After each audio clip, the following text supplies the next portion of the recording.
or city-owned properties. Mayor Pro Tem.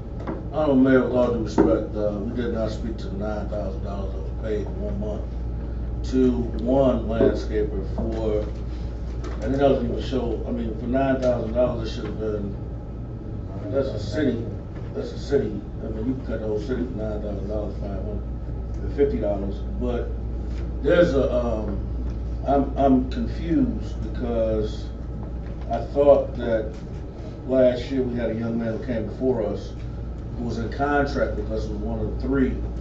But now I'm again seeing this added contract, and I would ask of the manager, I would ask of the chair that those contracts be made privy to this body, because there's a 4th contractor out there that is getting no work, and look like we're flooding one contractor with all the work, and it's kind of, we have 3 contractors. I would like for 3 contractors to be treated equally, and not one contractor be flooded with all the work, so everybody can survive and nobody can just thrive.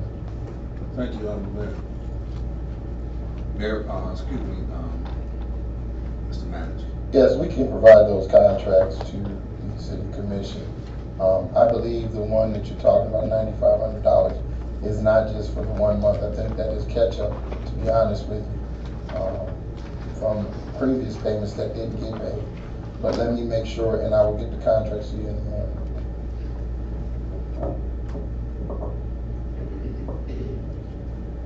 Commissioner Ice. Yes, Mayor, the Chair. Looking at weed cycle, can I get some weed cycle industrial sanitation? Can I get some clarity on how we pay them twice a month or just monthly? Mr. Manager. Weed cycle is a contract that is paid monthly. There's a submittal that's submitted to the city, and then there's a 30-day net to pay them. So it's 30 days from the time of submittal till payment is due. Commissioner Singleton. Looking at the ones for Abbott Marsh, it's page 1 and 3, and got a list of things: crack sealing and joint repair. Is that for the streets? Yes, sir. What streets? That is for the entire street system. They're doing an analysis on what crack sealing can be done to prevent any further decay in the street system. So that's what this is for. It's not for any specific streets, but it's all major and local streets that are in a position where you cannot do, it's not necessary to do reconstruction, but you can do crack sealing to prevent any decay or any further degradation of the surface. And then we pay them for attending the Twin Cats meeting. Yes, sir.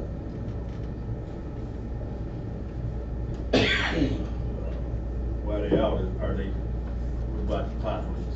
They get tallying up how much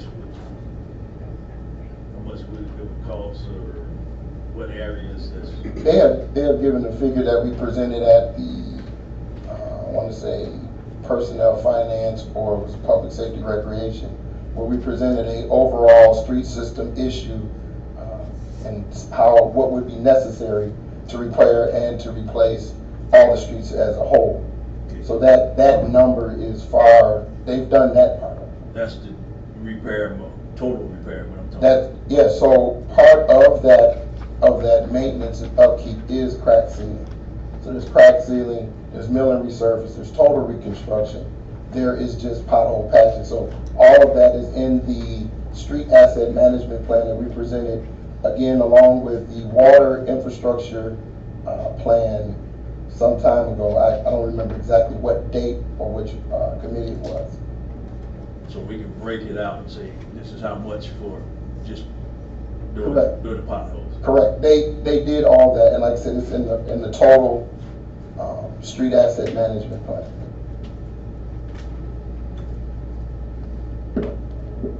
Commissioner Henry. Thank you, Mayor. Is that, I mean, we had a study of our streets. I remember that. Now we have them telling us about crack sealing and joint repair. Is this it? I'm Is sorry. this all the information we need about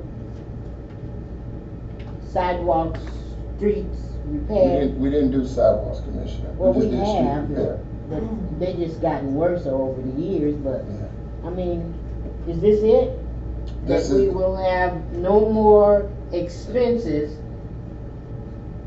for another study of our streets, sidewalks, trees, whatever it is? Unless there's a necessity for it. No, that would be it. Okay, thank you.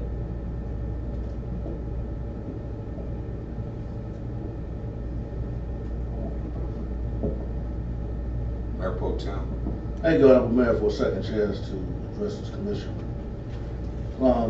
Can somebody, maybe our finance director through the chair, tell us how much in the average a month we spend on grass cutting? Because what I'm seeing right here, H&E Shine got $2,600. Again, that $9,950. And then there was another cutting charge of approximately about $2,000, which takes us to $13,000 a month just in landscaping. Honorable Mayor, it kind of behooves us to maybe go through the planning and, the Personnel and Finance Committee. And if we're paying $13,000 a month just for lawn care, then we can hire a couple of employees to do it from the city ourselves, because it looks like to me we're getting gouged. Or we're paying for more than is out there, but I don't think a month a city should be paying 13 grand for landscaping. And they're cutting paper, they're cutting everything, the lots that they're doing, the grass is all over the place. And some of the grass that they say is getting cut is not getting cut. I would ask that the mayor from henceforth, again, that we have them take pictures of the lot that cut, submit the pictures along with the lot that has been cut. Because if you're getting paid $10,000 a month, the least you can do is give us a study of the lots and the parks and everything else is going. That don't make sense. We're paying too much money for landscape, and the city hall grass don't look that good. I mean, the hill out here don't look good. You got city lots that look like crap, and you building the city residents for them lawns and all. But we need to reel this in quick. So maybe if not this year, but can't nobody tell me we don't have enough money to hire an employee when we're gonna be paying about $30 or $40 or $50,000 just in the last 3 months for landscaping. We're not paying these guys that much in public works. So maybe we need to bring that back online, like we're doing the parks, after a few years, and do it the right way, instead of just paying out. We can't afford it.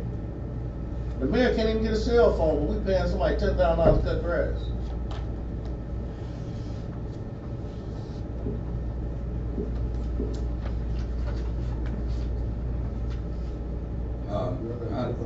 The finance director,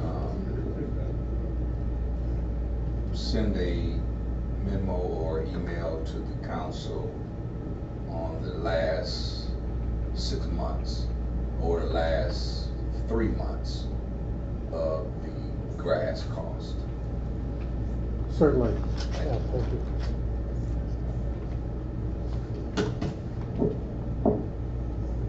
Ready for roll call? If there are no other comments or questions, Madam Clerk. Commissioner Isa, Yes. Commissioner Henderson? Yes. Mayor Pro Tem Seats? No. Commissioner Singleton? Yes. Commissioner Harrelson? Yes. Commissioner Adams? No. Commissioner Henry? No. Mayor Muhammad? Yes. Motion carried.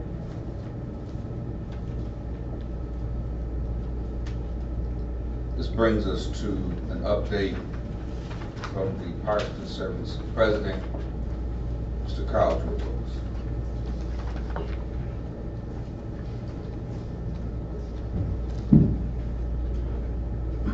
Good evening, everyone. Good evening. Maybe a week and a half ago, I sent the city manager a letter outlining some projects that we were working on. Please speak into the microphone, please. I sent a letter to the city manager outlining some issues and some projects that we have been working on this year. In some of our parks, we were able to tear down the vacant building that's in Edwards Top Park last week. We have some mulch that'll be put in at various parks throughout the city over the next 2 weeks. We've replaced boards that are broken on some of the benches. Throughout the parks in the city, we'll have some repainting done. We have quite a bit of equipment, swings and whatnot that are unsafe. Some of them in disrepair and will be removed. Have 2 contractors, Harbor Shine, Mosaic Property Management cuts some of the city parks, and Moore's Lawn Care is responsible for the others. The city provided us with a schedule of events, so we try to adjust the cutting schedule to coincide with the calendar that the city has provided. And sometimes we have to cut extra because of all the rain that we've had. If you live in a neighborhood, if you live near a park and you notice that there are some issues, there are some concerns, please don't hesitate to let me know, and I'll come out and try to get those things addressed. There are a ton of issues in all of the parks. Cannot fix everything at once, but we are working systematically trying to address certain issues to make sure that the parks are safe for children to play and for families to frequent. We have some quality of life issues where residents have to take some personal responsibility. At Union, they have a habit of bringing grocery carts from Save-A-Lot and Dollar Tree and Big Lots, and I take my pickup truck personally and take those carts back. It happens weekly. People want to park on the grass. That happens weekly. And so we need to make sure that we're doing everything we can to work with the city to try to make sure that we're doing what we can to serve the city. We have money to carry us through this year, but I don't know what it looks like beyond that. Commissioner Adams. Thank you, Honorable Mayor. Just briefly, we just passed a resolution for that building to be torn down. Before I go further, has it been torn down yet? Yeah, the building's down. Oh, wow, it went too fast because we didn't do our due diligence in looking at this building because we're about to put a pavilion out here when that park already had a pavilion with some steel beams that cost money that could have been salvaged and saved with just the bathroom portion of that park torn down, and I don't think any of us knew that. Did you all think to save that? It could be. We thought that you could possibly just take the block out, but the way it was constructed, you couldn't.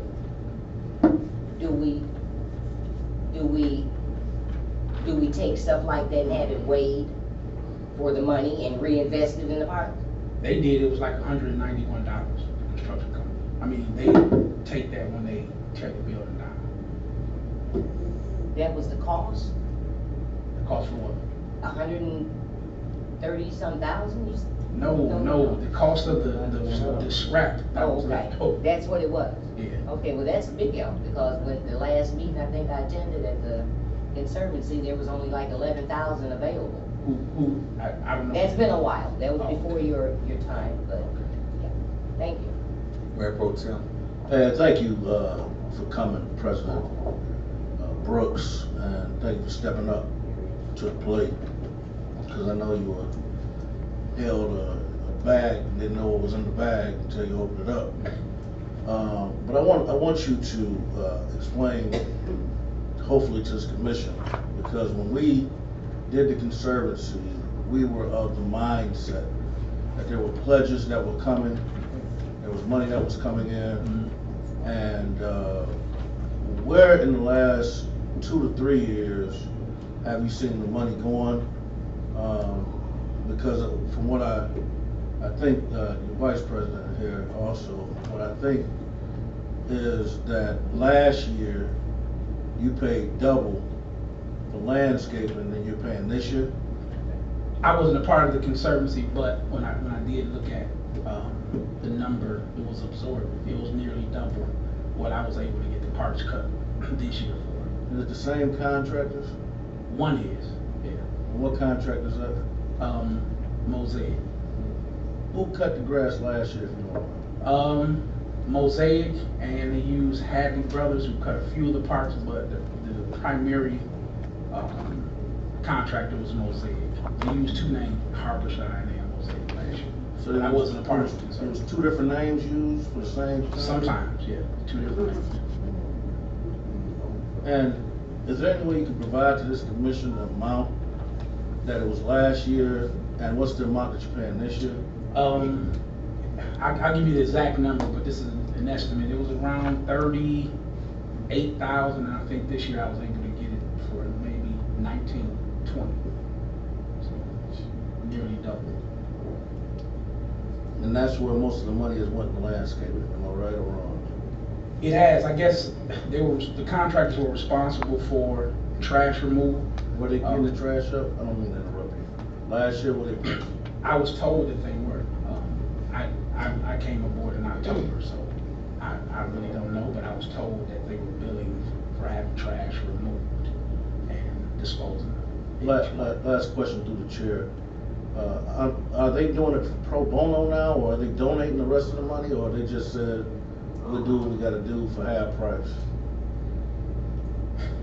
I was just told that they bid lower this year. I did ask that question, why was it such lower bids this year? How did they know what the bids was gonna be? I have no clue. I have no clue. I just know they bid it lower. Half? Yeah.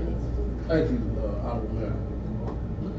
Commissioner Henderson. I have a question. You talked about parking on the grass. Is there a way, because I passed by Union at one point, I think it was last week or the week before, and there were lots of cars parked on Union's grass. Is there a way to put one of those barricades up at the park to keep people from driving up on there? Because sometimes people don't realize that they're not supposed to, because that was a long-standing practice there at Union, even at Broadway, where people would drive onto the grass. Is there a way to put barricades there to keep people from driving onto the parking, onto that area, or is there a sign that says no parking on the grass? There are several signs that say no parking on the grass. Okay. And you ask people to move and they get an attitude. And the curb has since been taken out, I see, and it's prepared, it's formed up to have concrete poured, but people still drive over the curb and park. But is there a way to put barricades there to keep people, I know there was a driveway entrance right there on Union, where you could, it made it easier for people to drive up on the grass. On Cross, there was a Is there a driveway. way to put a barricade there to keep people from driving on that side and on the opposite side where the basketball courts are? There was a way for people to drive up onto. You would have to barricade the whole park, whole park. because people just drive up over the curb and the sidewalk. Were there ever any estimates for fencing around the entire park to keep that from happening? Did you know? I'm not aware of any. I didn't have that information provided to me. Thank you. So I volunteered to be a part of it, and I was made president, and then I dealt with what I dealt with. So I just volunteered to help out. So a lot of these problems I inherited. Commissioner Singleton. Thank you, Honorable Mayor. Mr. Carter there, you said that you had, there was enough money to kind of get you through the rest of this year. Correct. And so is it no projections for next year? What I've noticed is a lot of times when leadership changes, support changes, and that lets you know that it's really not about what they originally said it was about. And what I mean, like even I've been coaching youth baseball for 7 years, right? So if it's really about the mission, if it's really about doing what you say you're doing, then regardless of who's in authority, you'll continue to support. And there are those who have continued to support. That's how we were able to, even get through this year, that I've continued to donate faithfully. But sometimes, and I get it that, leadership changed, there was some uncertainty and whatnot, but the money is not in one particular person's hand. It's handled by a fiduciary that pays the contractors and that signs the checks and whatnot. So at the level now of funding that's being donated, do you see it even going next year, or do you think this might be?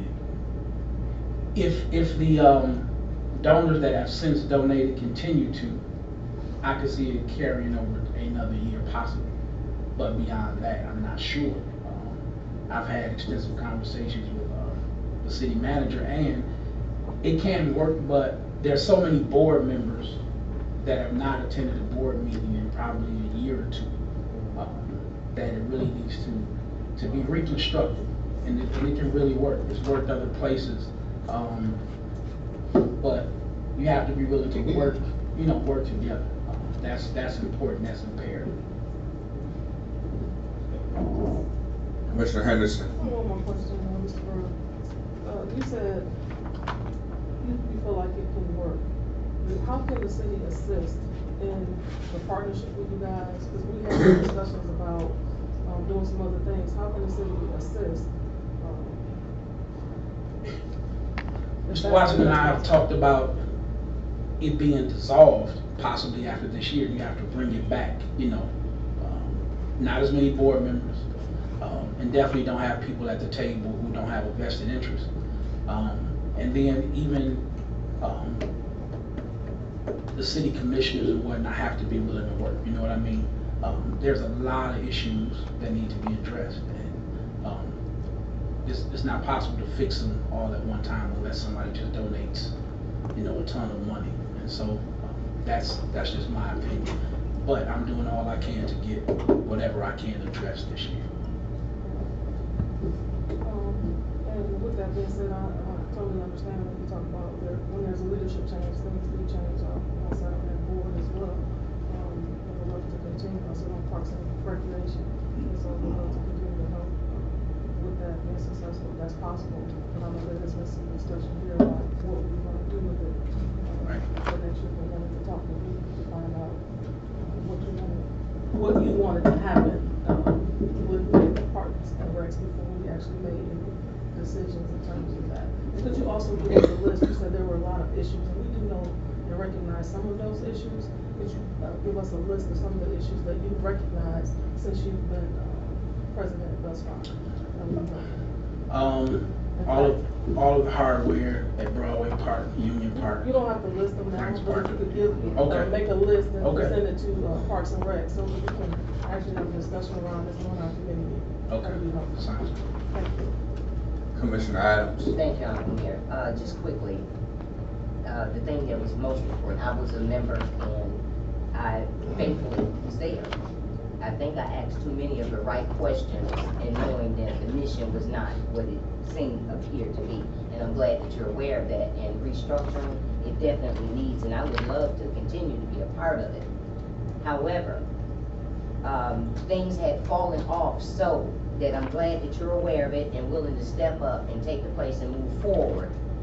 However, the thing that most concerns me with the Conservancy, and always has from the very beginning, sits over there on the hill, our armory.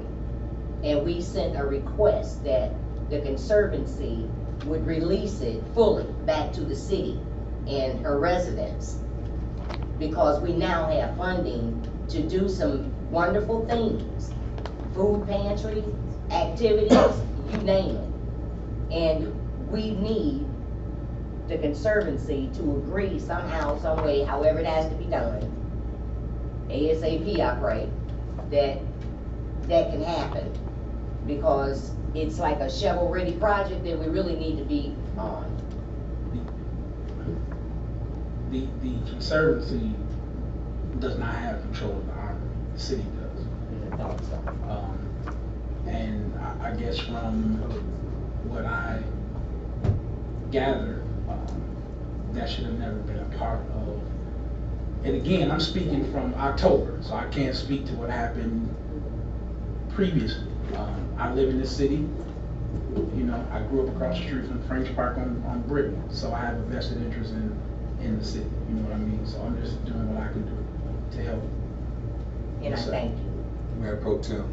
Yeah, I myself, I'm on the hook for donating some nets So I'll be getting that to you, some nets and some concrete.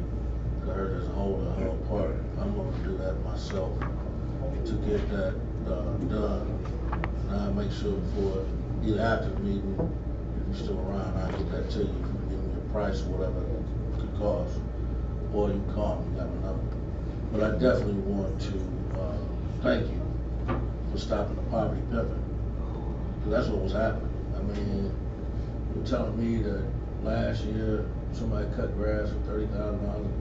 Now, I don't mean to weigh in on landscaping, but the other thing I want to ask is, do you think it might be cheaper if we hire the inmates from the sheriff department to come out there and do some work, which I think they charge probably about $56 an hour or $50 an hour, to try to trim up some of the trees and clean up some of the lines, and or even make a KPEP, using a community service, partner with them to get some of this work done, because again, we can buy lawnmowers and have volunteers go out there and cut it for cheaper than that, and they cutting the paper up and everything else.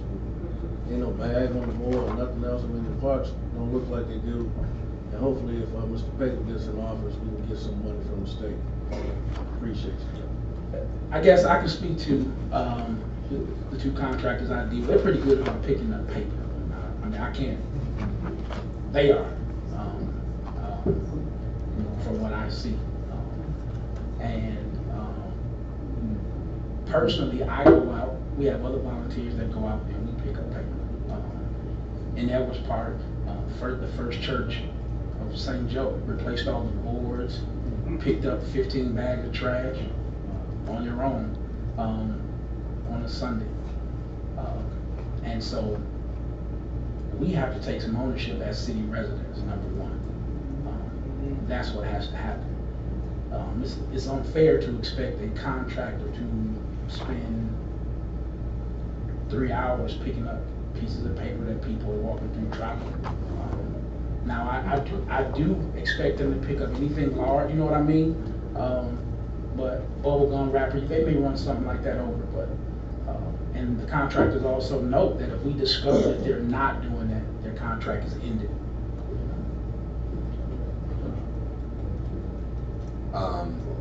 Thank you, Mr. Brooks, for your President Brooks. Commissioner Henry. Thank you, Mayor. Mr. Brooks. Yes. I see movement and I appreciate it. We had a conversation when you first came on board and I've been watching it. It's great things. As long as you up and running. But I'll ask this because when they first started talking about the Conservancy, they talked about fundraising. Correct. And do you have any plans for fundraising for the future? You know, when I'm excited to do anything I ever get involved in. But one problem we had too many people speaking for the Conservancy, and it was not me. And as I said, the city manager and I have talked, Commissioner Seats and I have talked, you and I have talked. If we work together, we should be able to fundraise. There's enough churches and businesses and whatnot in the city that we should be able to raise enough money to keep this going yearly, I think, personally. And it does not put a heavy burden on anyone. So I do have ideas, but when rumors, you know, when people are saying, oh, they need to dissolve the Conservancy because of this and that, why would I be energized, you know, to move forward beyond what I'm doing now if people are ready to make decisions, you know, without even actually knowing or hearing what's actually going on. So I think communication is important, and we have some beautiful parks in the city. All of them. And if we work together, I think we could fundraise. And it does not have to, the Conservancy does not have to stay. And I don't have to be a president or an officer of anything. If you dissolve it, I'm still going to work just as hard to help city raise the funds to continue. So. No, I think we are communicating with you and the Conservancy. I'll say you because I don't see too much of the Conservancy other than you right now. There might be executive boards, but they're not meeting, and I don't know what else happens. So, I would like to see you come to Parks and Rec and have that conversation with that committee and see where we can collaborate on. Okay. Okay. I'd also like to ask about porta potty in Charles Yarborough Park. It is a kids park, but mostly adults are there. And me personally, I don't want to see somebody squatting behind a tree and I'm out there enjoying my summer day. Or the poor little kid gotta go squat behind a bush. And can you do something about? Now, I understand that Union Park has been a problem, but I don't think Charles Yarborough Park is a problem, or has been a problem. Well, it's not just Union, but there have been other locations where porta potties have been tipped over. When the employee of, I want to say it was Joy Johns, he was inside and some people tipped it over. An employee had to get a police escort at another park to be able to clean the porta potty. A couple have been set on fire in the last 2 years and just destroyed. Somebody put one in Union, I see, and they have it chained to a tree. You mean someone did it? You didn't do it? No, because the bathrooms are open. And I personally clean them more, another volunteer does. Oh, my. Okay. Well, I really would like for you to reconsider Charles Yarborough Park. It's a quiet park. It does have a lot of people that go to it. I'm not opposed to it. I didn't see any problem before. I'm not opposed to it. I just know when I looked at what they charged for the damage last year to the ones that were damaged, it was quite a bit. Well, I know in Union Park they were pretty full, and you go in there and it's full. So our people just automatically react, especially if they're kids. So I can see them tipping it over because it was full. Nobody wanted to go and use it. So, but I'm only talking about Charles Yarborough Park because it's a different kind of park. Gotcha. And it really needs some service. And I really would like for you to maybe look into a local contractor. Okay. There is some huge that you can't tip over, and you won't tip over because it's so nice, and you have running water and soap, what we all need when we get through pottying. So I would ask you to look at a local contractor and don't go outside of the city. Go here in local. Well, I've never been, like I said, I came in October, so I don't know. I know. All I'm doing is reading. They went to Previous. outside of the city, but What's we happening? have some local ones. Okay, that's just my suggestion, and I appreciate you being on board. Okay. Thank you, Mr. President, for taking the reins of a situation that really has just lost its way. Some recommendations I would have, the Conservancy really should be a paid position because the kind of watchmanship, maintenance that's really required. And initially, when it was initially set up, the director was supposed to be paid. So the funding started to drop off from the very beginning, and that's when you had one president, then Stephanie Vandenberg stepped in, the previous mayor stepped in and he resigned, and Stephanie Vandenberg. And then of course now it comes down to you, and you've inherited, as you stated, one of my concerns is the vandalism. Yes, sir. Case in point, I've been getting calls about the porta potties, but as you stated, the cost. And it's not just you. The money that has been over $400,000 into Union, but when I look at the fence now being scrapped, or it's just being, dismantled. So when you mention that personal responsibility, I mean, that just really resonates and hits home with me. And then when we, who did it, nobody knows, or no reports. So I would like to know, what was the cost to deal with address the porta potties from that?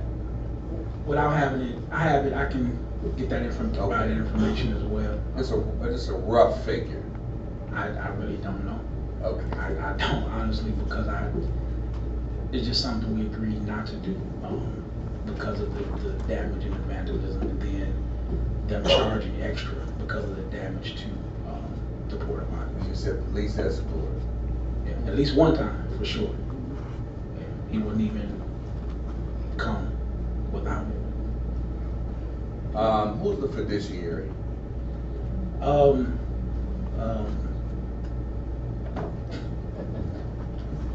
I know Connexus was at one time. Yeah, and then I guess when Cornerstone. Yeah, Cornerstone handles it. Yeah. They handle it. Ron Geisler. Yeah. Well, thank you, and I look forward to working with you.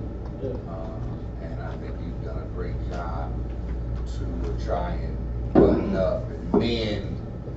I guess I feel like I'm in front of the Senate, but just came down here for a couple minutes and stepped away from a baseball game. We're gonna let you get back to the young people, which is most important. Thank you, and we'll be communicating. All right.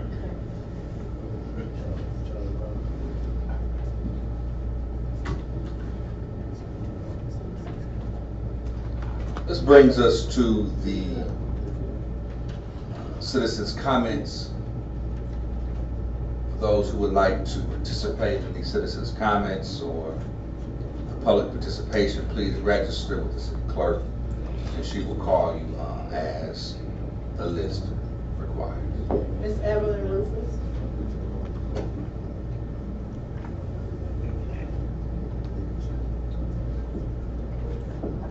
Hello, my name is Evelyn Rufus. I reside in the city. I had a lot of concerns about a lot of different things. One is the grass that had got so tall, I shouldn't have to call and ask somebody to come and cut. Because when you get to the stop sign, I can't see. You gotta pull all the way in the street to try to see how to get out. And then there's some stop signs you go to, I think by Morton Hill, it was a tree that's growing too much over the stop sign. It's like, that's a dangerous spot too. You can't see. You gotta pull all the way out in the street to look there too. So I had a concern about that also. In the grass, kids out there playing, there was snakes out there in the grass because they gotten so tall.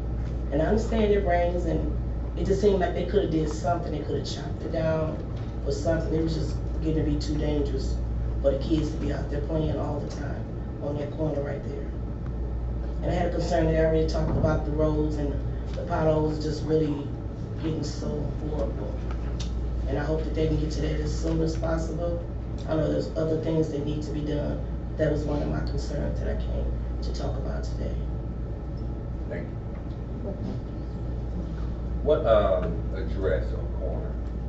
I'm on Edwards. It's Edwards and Hull.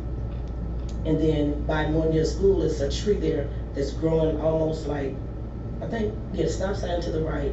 And it's kind of like growing where that big sign is at, right there. That tree is, it's a lot of places I've rode and I've seen a lot of trees that's covering stop signs. You don't even know they're there. One street I've seen the stop sign, It's not even red. I ran the stop sign. I didn't even know it was a stop sign there. It discolored and everything. And somebody took a sign down on Morton too. They called themselves setting it back up there. I don't know what they did, but people can't find places because of certain things. People vandalize them. So that's another concern too. Thank you. Mr. Jerry Edwards.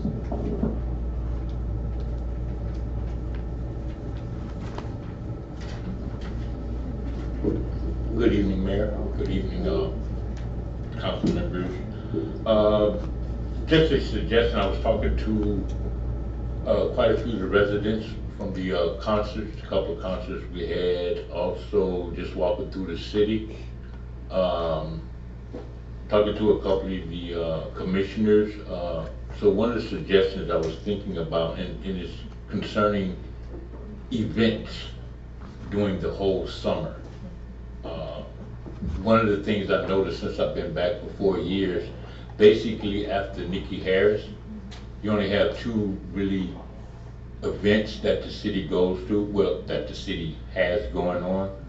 And those 2, one of them is Mr. Lee, the Blues Fest on Gene Clark Park. The other one is the Iron Man. And typically, you're not going to get the residents too much to go to the Iron Man. Anyway, my point is, so I came up with this idea, if we can get the council, which would get more people out, to at least come up with one event. We have 4 commissioners, right? So we can get the commissioners to come up with an event a year, where we can stretch out those events through the whole summer, as opposed to have them all piled up in May and June. Because once Nikki Harris concert is over, actually events where the city residents can enjoy, there aren't anymore. So it's just a suggestion for that. Maybe y'all can reel that over. Thank you. Ms. Emma Clark.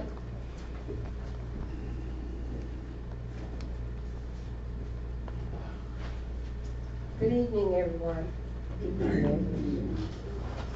I imagine you all missed me, didn't you?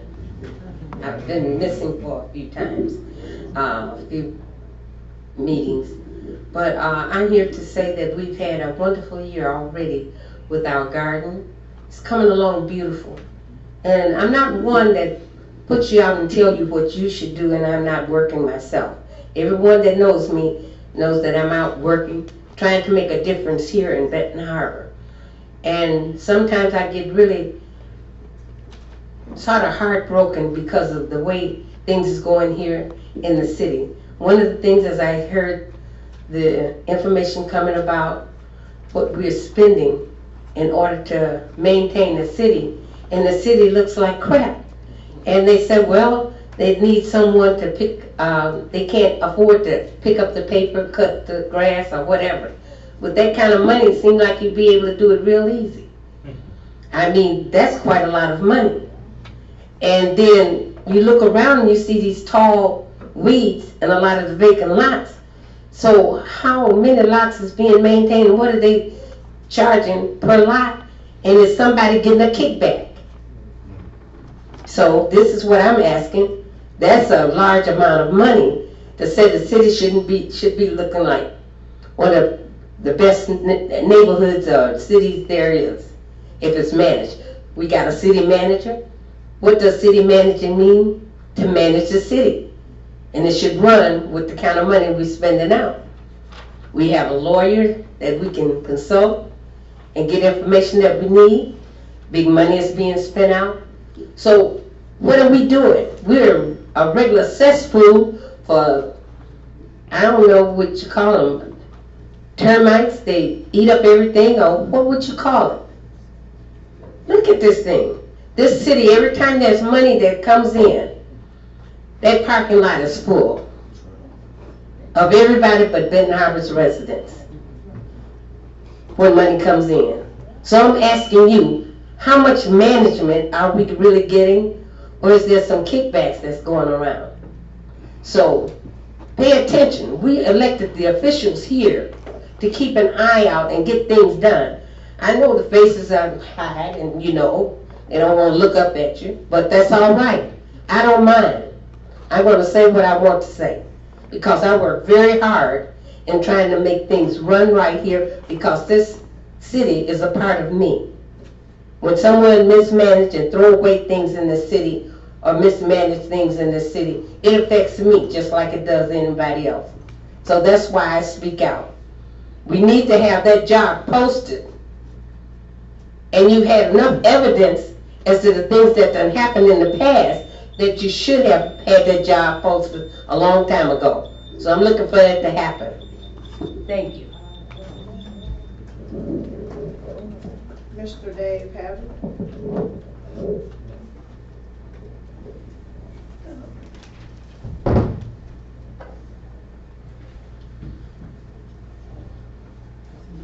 Thank you, Mayor and Commissioners, for a couple minutes. I'm Dave Pagel. I had the audacity to hang up a few banners in your city, so you figured you better see who I really am. I'm the state representative. I'm a Republican for the south half of Berrien County, the 78th district, and part of Cass County. Normally when I come to these meetings and introduce myself to a township board or a city or village board, I spend a couple minutes just telling who I am and what I've done. Growing up on a fruit farm, and I'm still in the farming and produce business, and I have a lot of experience in public service, school board, many years, county commissioner, and 3 terms in the state house. But I'm not going to dwell on that a whole lot. This is a little different setting for me. If I'm honored to be elected your next state senator, I'm going to make the only promise I can make is that I will be here. I will come to Benton Harbor. I will talk with you. I will respect you. I'll warn you right now, when I'm here, I'll be doing more listening than talking. When you're in a conversation, you don't learn a whole lot while you're talking. And honestly, I have not walked in your shoes. And I admit it, I have a lot to learn. But I will work alongside you. You will be, the citizens of Benton Harbor will be as important to me as any citizens in the 21st District, Republican or Democrat. I promise I'll be here and I'll listen and I'll work alongside you for progress for your city. Simple as that. Any questions? Not at this time. Well, don't mean to disrespect. I'm gonna probably excuse myself to hit another place, but thank you for a couple minutes. Thank you, sir.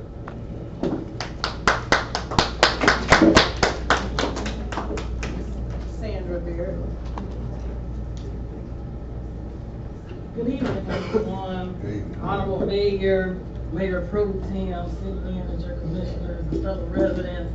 The only reason I'm here tonight because I was invited and encouraged to come by the Mayor Pro Tem. I was here back May 21st. I'm not gonna rehash everything I discussed, but basically the issue was I had wanted questions answered concerning my water line, which was installed by the city of Benton Harbor back in 2008, and again it froze 2 months later solid. They installed it from my water meter inside my home, all the way out to the service box, all the way out to the road.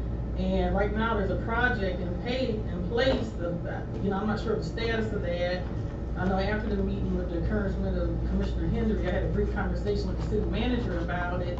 But our last communication was back in 2014, and that was through I think Tony Saunders back then. And this has been going on for too long, and all I want today is, just an answer. And that's why, because if it's not gonna be fixed, let me know, so I can make, some decisions, either move or, do something else. If it is gonna be fixed, great, just let me know something.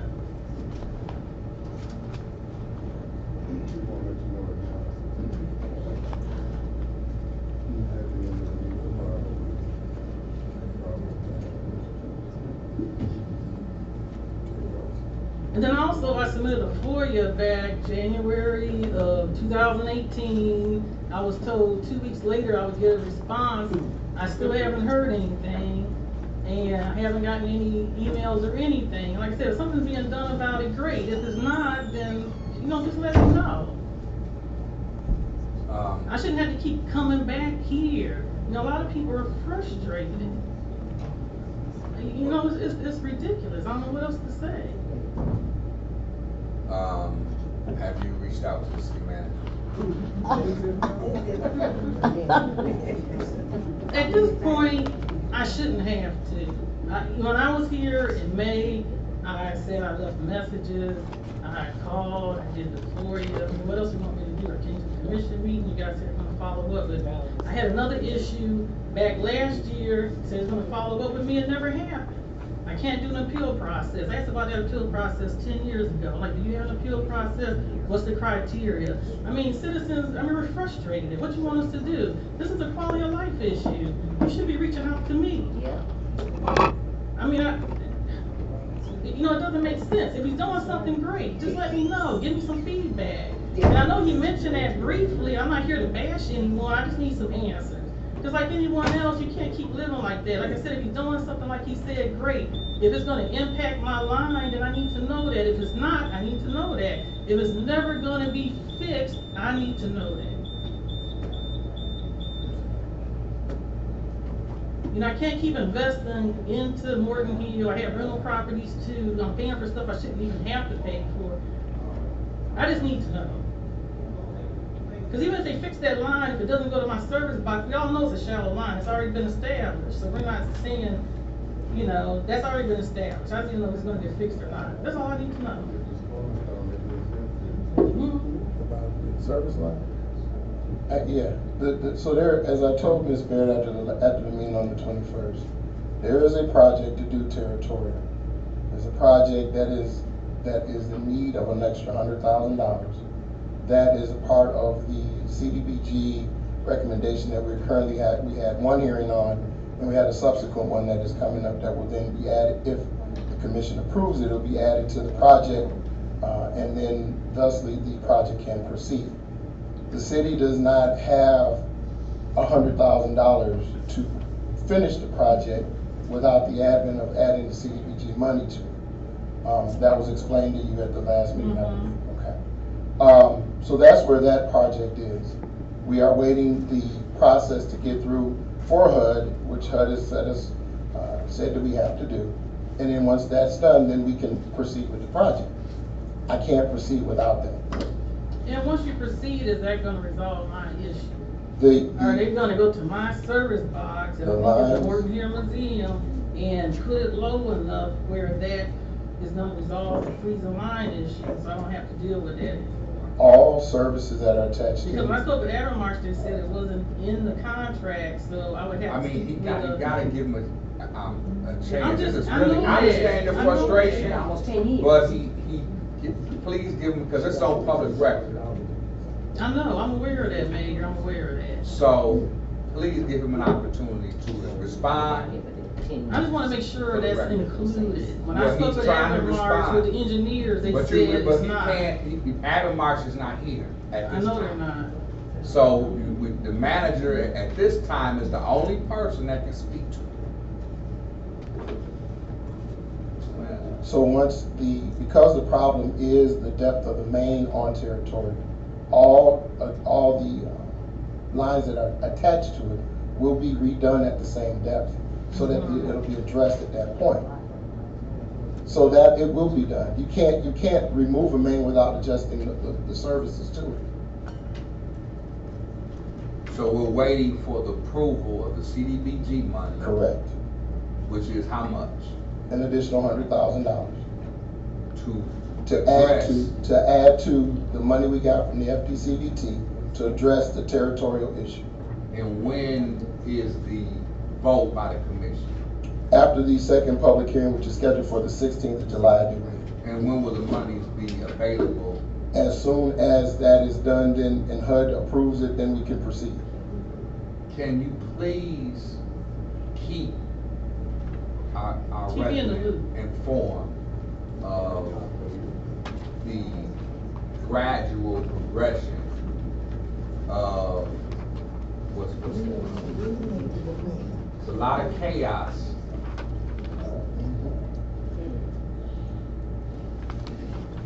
It's not really chaos, it's simple communication. I'm not talking about from that angle, from that Okay, angle. I'm talking okay, about okay. sideways at this Yeah. point. So I'm just trying to get your issue addressed. So it's gonna be some time, which you've been waiting, and I I've been- understand, yeah. right, the frustration. Yeah, what's another 6 months? So, yeah, I understand. Thank you. Okay, well, I appreciate it, thank you, I appreciate the communication that we coming forward, thank you.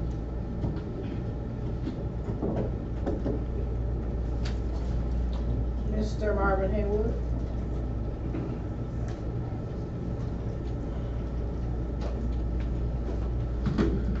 Good evening. I understand your frustrations too.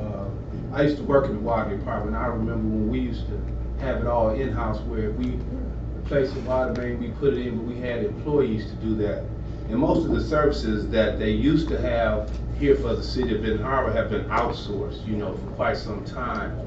And in my thought process, I think it would be probably cheaper to hire people, because I have a license in S1, which is sanitation, where we used to go down and we would put their mains, and I remember many mains we put in on Hidden Hill in various parts of the city.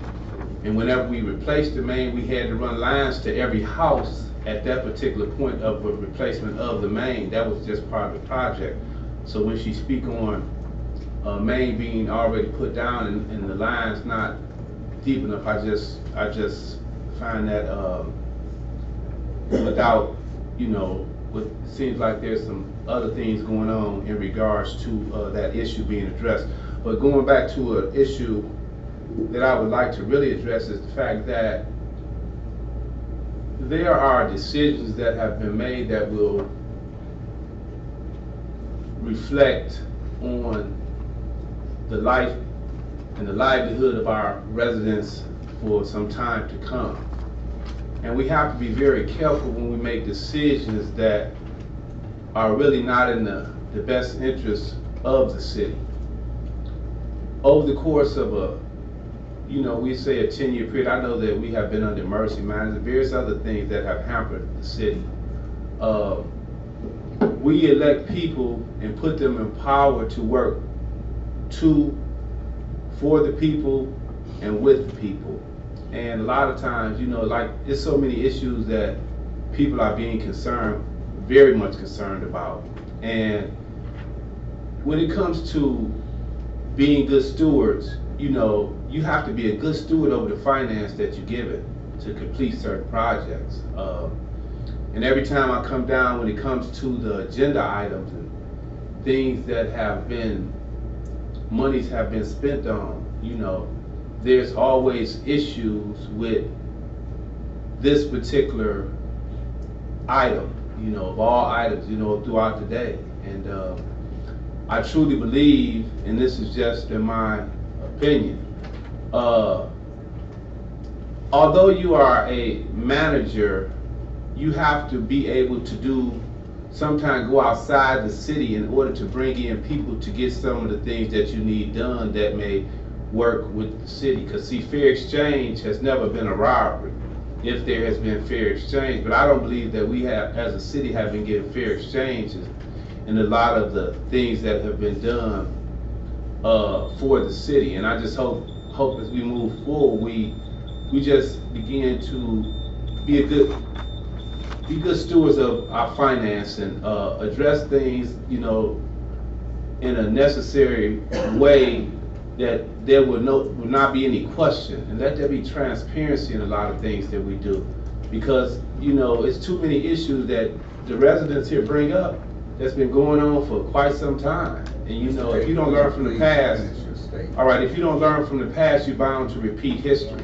So we have to look at where we come from to know where we're going. The past plays a lot in what we're doing, even to this day. Thank you. Mr. Alex. Thank you.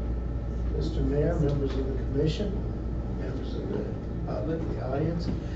I will be very brief. I came out this evening primarily because I understood you were going to rename the building after a mayor that I served when I was in that seat, and I certainly want to congratulate him. It's well deserved. The other thing I want to do is to sort of sound an early alarm, so to speak. As you know, I'm the director of Dollar Ride across the street. I've been there now 1 year. I just got the first audit that included the first 4 months of my tenure there.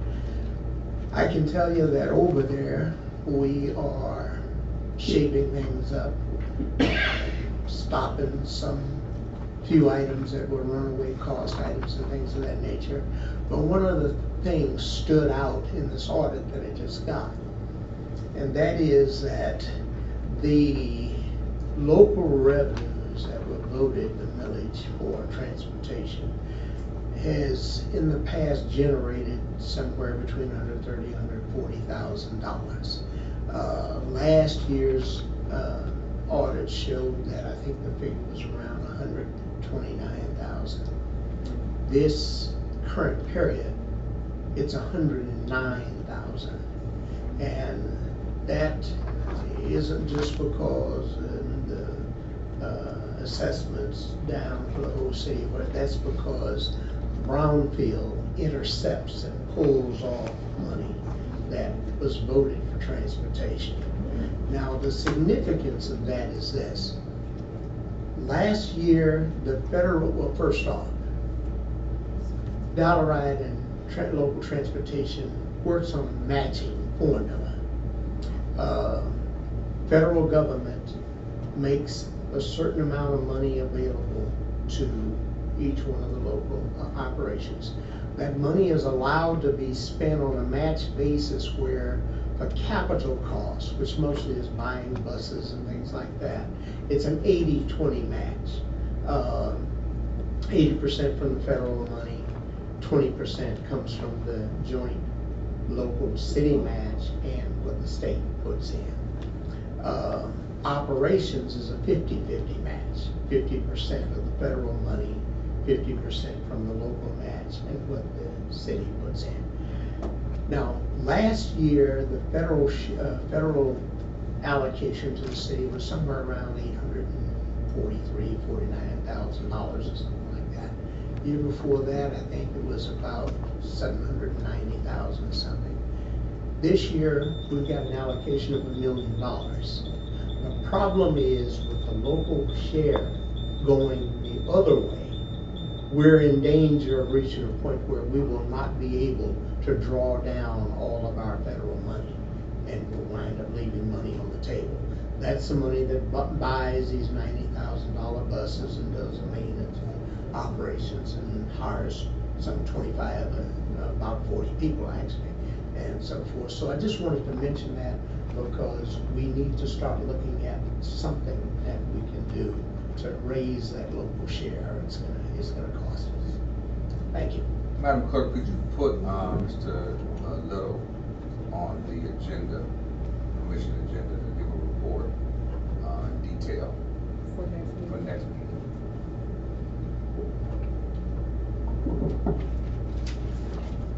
Mr. James Duncan.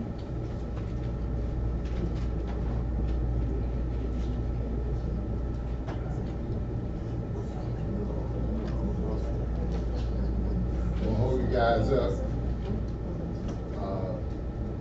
You guys were speaking about the grass cutting and the thousands or whatever it is you have to pay. I want to give you another view of that picture too. A long time ago, we asked about having addresses put to every lot. That was just like a pipe dream, but wasn't talked about anymore, but it's been talked about several times.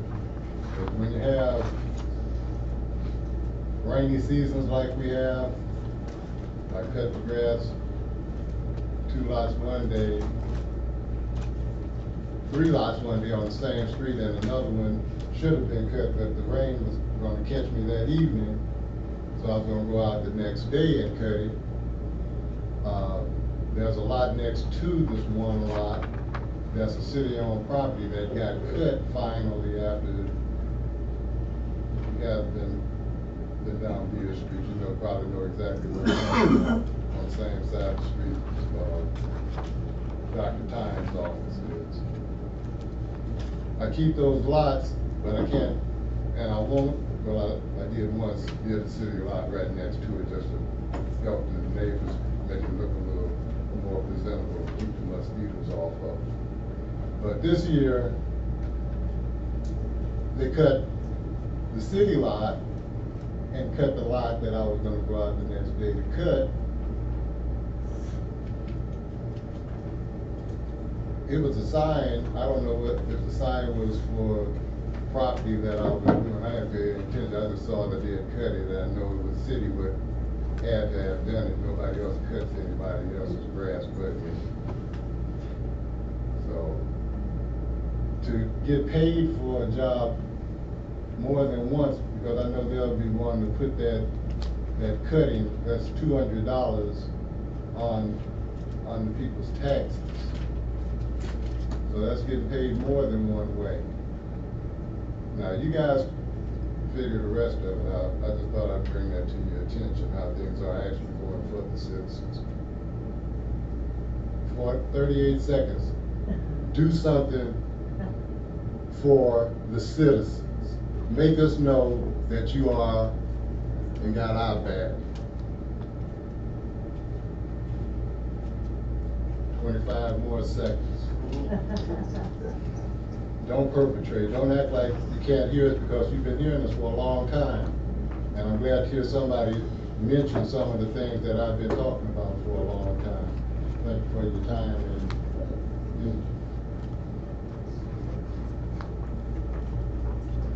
I'd like to thank everyone who participated in the citizens' comments, public participation. This brings us to the consent calendar, and prior to the adopt a resolution approving the renaming of City Hall in honor of former Mayor Dr. Wilsie O. Cook, the representatives of the Wilsie O. Cook Foundation will do a brief presentation. Mr. Manager. Thank you, Mr. Mayor. First on the consent calendar is payment of delinquent taxes to Berrien County for 547 Edwards.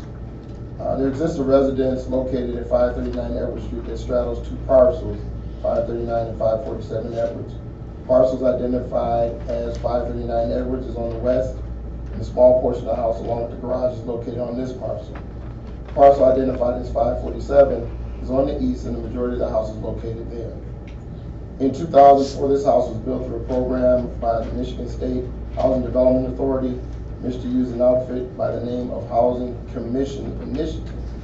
After building the house, it was sold to a citizen. A mistake was made, which was unknown to the parties involved. The mistake was that only the 539 Edwards was deeded to the purchaser of the home. It's believed that this is related to how the house was assessed, exactly who it was assessed to, and whether the deeds were processed correctly.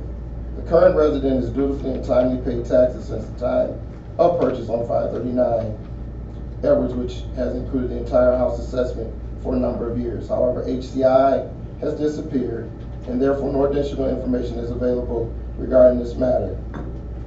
Additionally, the taxes have not been paid on 547, and Berrien County has foreclosed on the 547 Edwards property. Normally, under these circumstances, the county treasurer would foreclose and sell the property at auction. This has not occurred due to the fact that it would be selling the resident's home, the majority of the house, that is located on this parcel. In order to remedy this situation, the city needs to agree to forgive our portion of the delinquent taxes on 547 Edwards parcel. This will allow the county land bank to deed this property to the resident at 539, and then the two parcels would be combined for the 2019 assessment roll. Recommendation of Mayor Muhammad and the Ben Arbor City Commission approves the forgiveness of the delinquent taxes on the 547 Edwards parcel and authorize payment to Berrien County for the city's portion of those delinquent taxes in the amount of $12,612.60. Next is authorization of road work on Wakanda by Ellie Barber. City of Ben Arbor began repairing a failing sewer line on Wakanda late 2017, with the work being completed in early 2018. As part of the completed work, it is necessary to repair the road surface. We received 3 quotes from the road for the road repair work, and Ellie Barber was the low quote. Quote for the repair work was $15,358. Recommendation that Mayor Muhammad and the Benton City Commission award the road repair work on Wakanda to Ellie Barber in the amount of $15,358. Those are your consent calendar items for this evening. There's a motion for the adoption of the consent calendar items. Motion made by Commissioner Adams, supported by Commissioner Henderson. Madam Clerk. Commissioner Adams? Yes. Commissioner Henry? Yes. Commissioner Singleton? Yes. Commissioner Isom? Yes. Commissioner Henderson? Yes. Commissioner Harrelson? Yeah. Mayor Pro Tem Seats? Yes. Mayor Muhammad? Yes. Motion carries, Your Honor. Yes. This brings us to the presentation by the Wilsie L. Cook Foundation. Would you please rise for the presentation?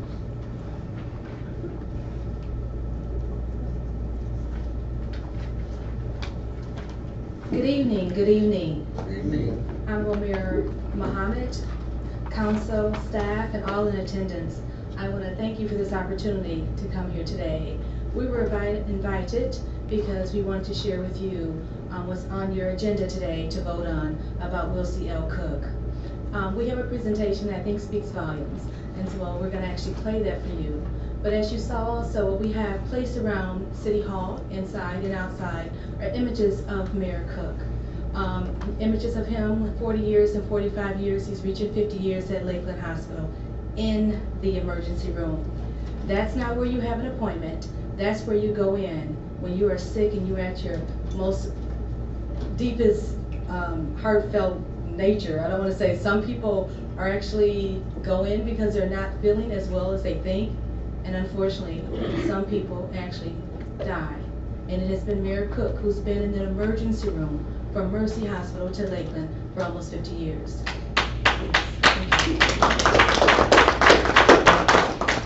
In addition to that, when you see some of the images that we have presented to you, this is Mayor Cook with various presidents, He's been with President Jimmy Carter when we had Habitat, walking the streets of Benton Harbor, building homes in Benton Harbor that have not been built in decades for our citizens. It goes all the way back from President Bush, President Reagan, and President, the senior Bush, Reagan, and one other one, Ford. And the one picture that we have here to the right is Mayor Cook sitting at the center of the table, at the head of the table.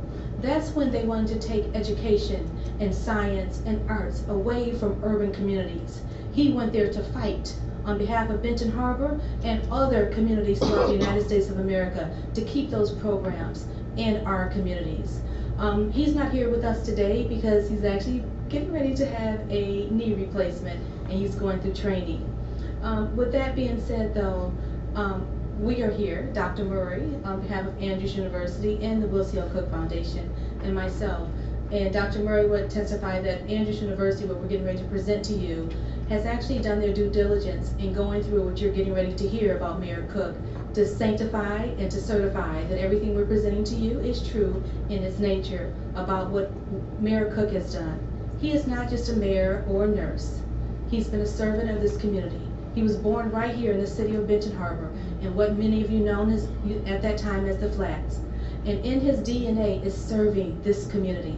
And we are proud to present, it won't be long, Mayor, to present something that was just given to him, an honorary doctor's degree from Andrews University.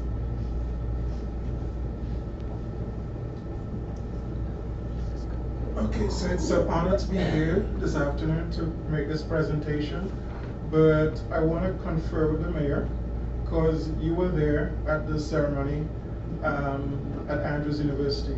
So we have the entire portion that was read by the provost. Do you have enough time for that, or do you want a shorter version? We would like a truncated okay. All right. version. All right.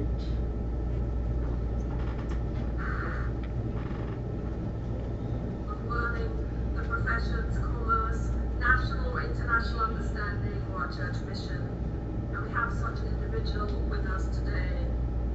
The faculties of the university have voted to recommend him for an honorary doctorate. And by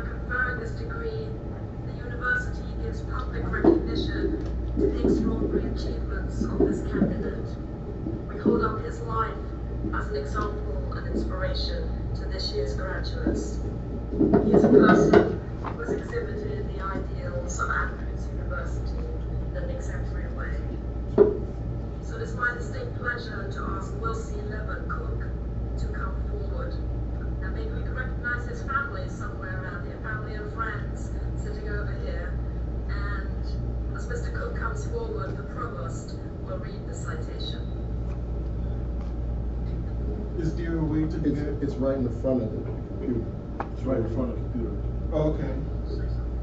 So we could try this again. Will C. Levin Cook is a living testament against the odds to leadership, dedication, service, and integrity.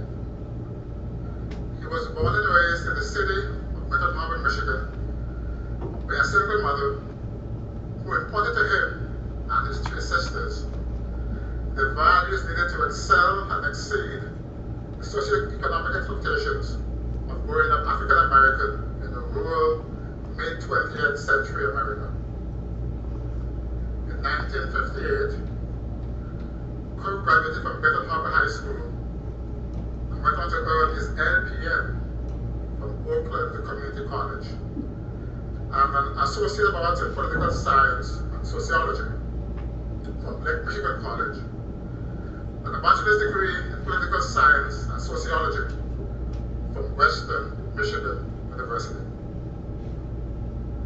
While there, he received a National Upper Division Scholarship and was named a member of WMU's Honors College.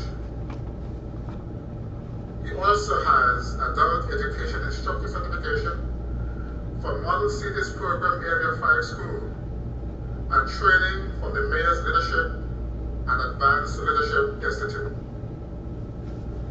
In 1968, when Cook began working at Mercy Center, which later became Lakeland Health, he was the only male nurse in all of southwestern Michigan.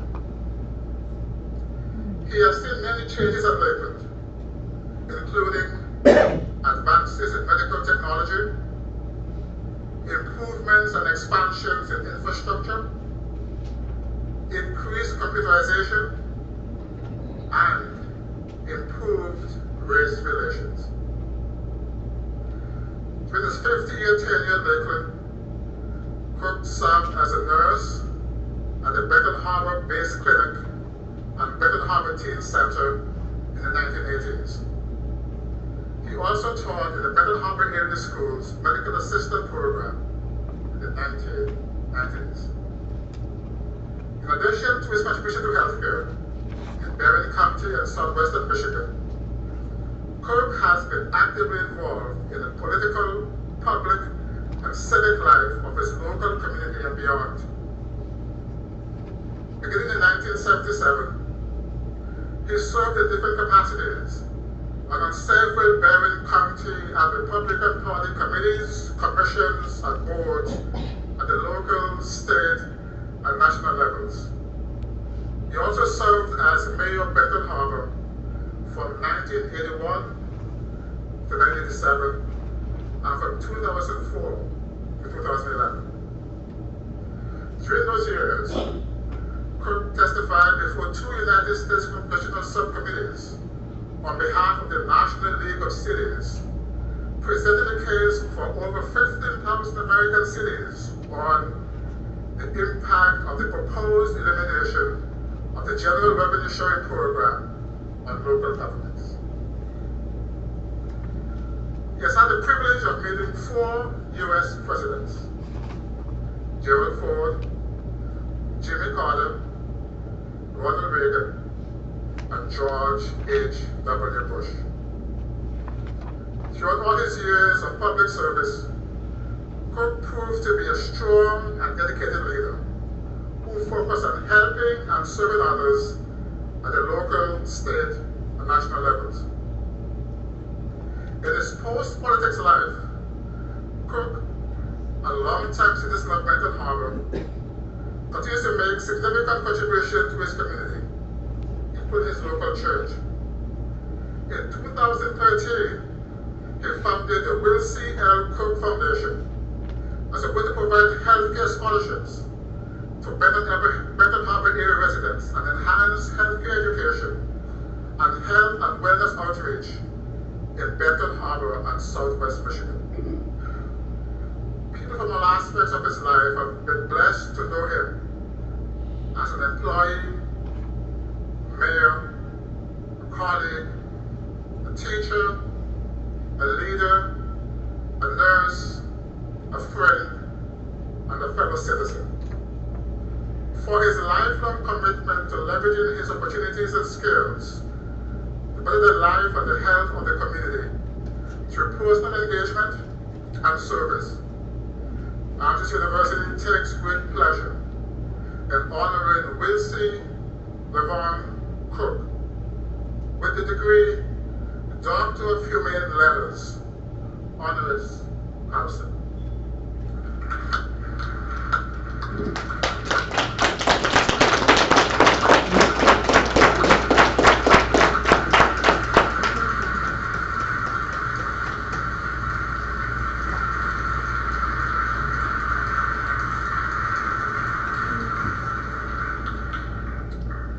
And now, by virtue of the authority vested in me by the Board of Trustees as President of Ambridge University, and by virtue of the Charter of the University incorporated under the laws of the State of Michigan, authorizing this institution to grant degrees, and upon the recommendation of the faculties, I confer on Will C. LeVon Cook the degree Doctor of Humane Letters, honoris causa.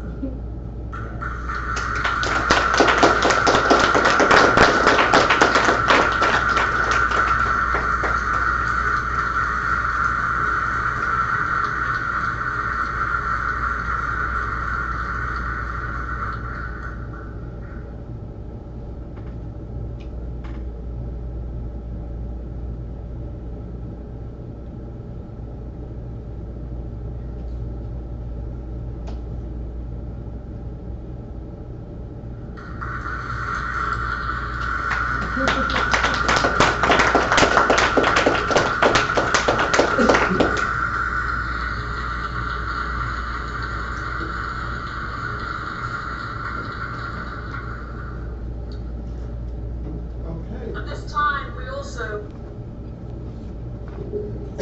Lights, please, house lights. So with that being said, I hope that what we've shown you speak for itself. I also hope that each and every one of you in some way has been touched by the service of Will C. Cook. And I think it is wonderful to know, as a citizen of Benton Harbor, that we can bestow this upon him at City Hall. He kind of have always considered this his second home. And we're just pleased to be here today, and we're pleased for his works and his service to all of us, and for many who's not even in this room. His life has touched so many, and we thank you for this opportunity. Thank you.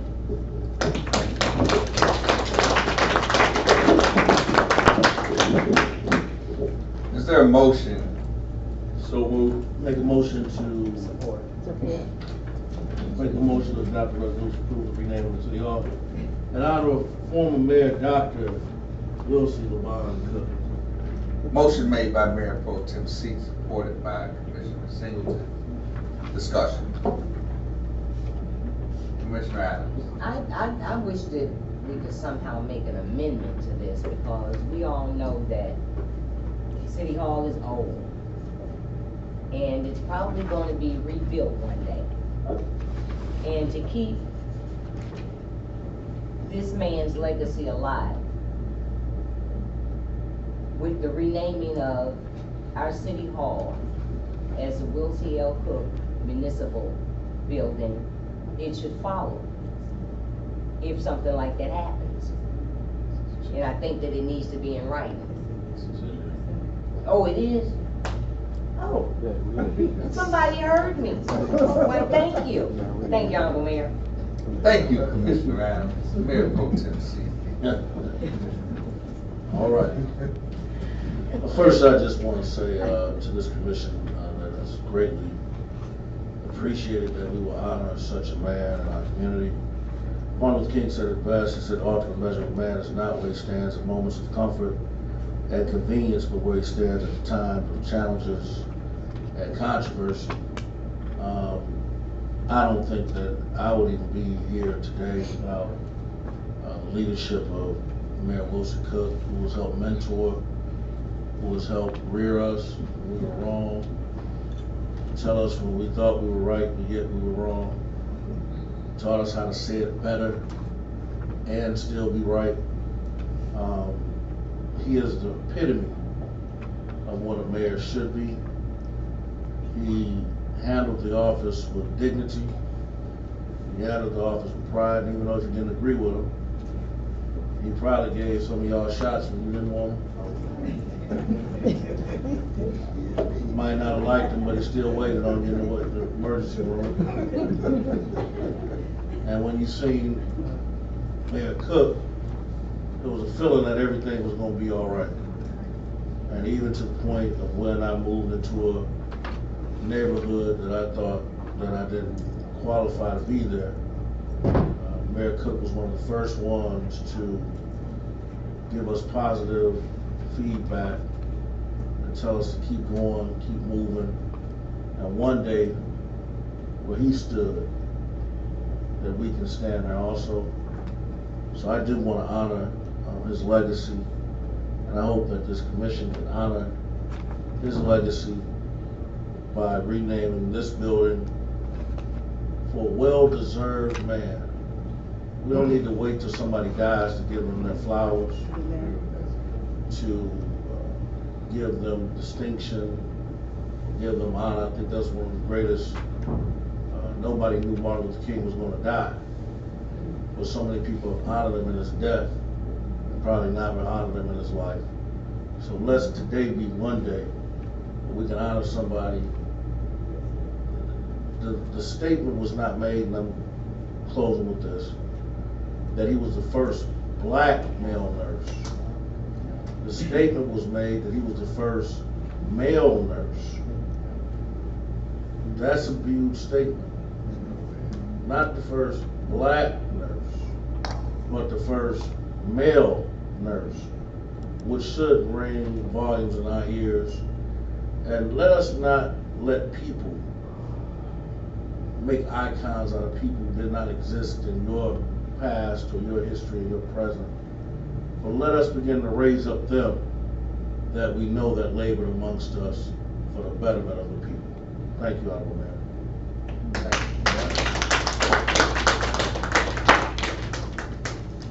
Commissioner Singleton. Thank you, Honorable Mayor. I think you couldn't find a better person, not only in his political career, but in his commitment in his profession and in the community. I watched him as a kid grow up when I was growing up, and how he carried himself. Even when I worked for the city during the times under his administration, how he carried himself there. I've been in the police department, seen him a lot of times in the emergency rooms, how he cared for the patients there. A lot of patients would come in scared and stuff, and he had a way of calming them down and making them, feel good. He's also inspired a lot of kids to go off into the health field. One of them being my son. He got into the health field, started out as a CNA. He wanted to go farther. Got advice from Mayor Cook. Now he's a hospital administrator at the hospital in Lansing.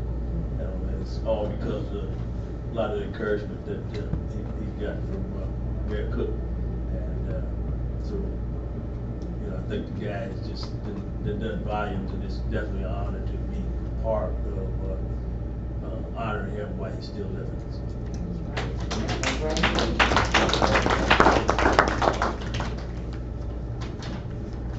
Commissioner Harrelson. Thank you, Your Honorable Mayor. I just like to say that Mayor Cook was a great person. I was his mayor pro tem for 4 years. I don't want to say this out loud, but we did go to school together. We worked together, and he's a great person. And I'm glad to be a part of this on tonight. I'm making history. Thank you.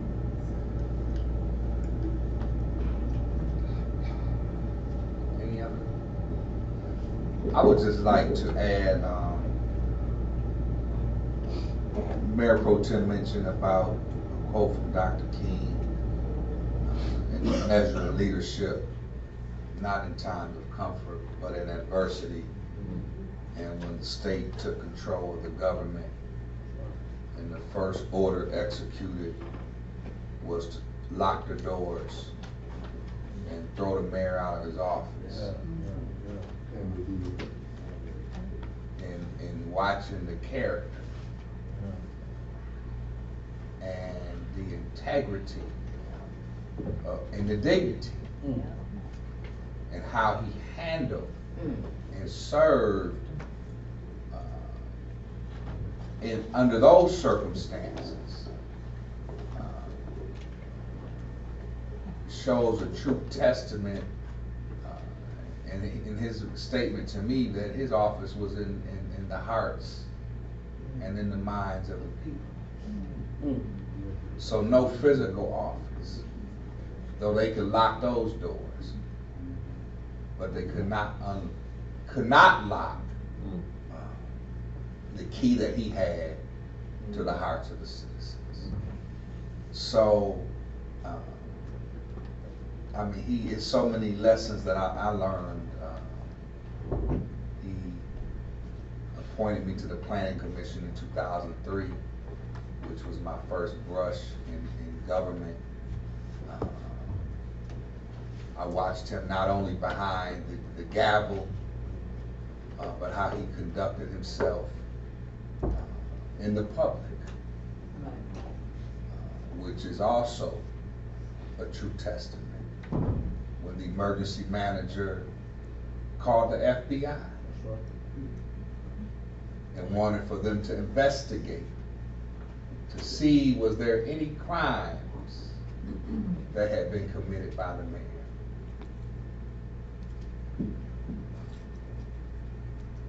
He came back cleaner than a whistle. Because he only served our community. So I think that if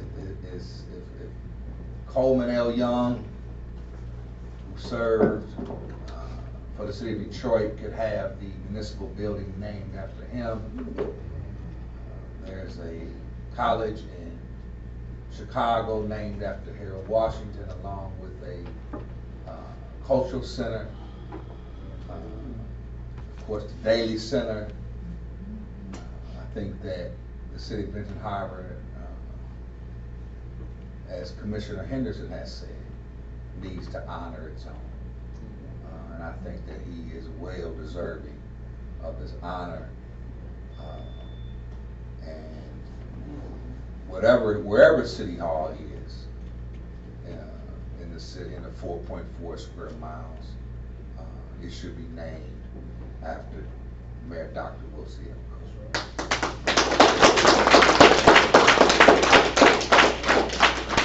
So I'd like to call for the question. Commissioner Singleton? Yes. Commissioner Henderson? No. Commissioner Adams? Yes.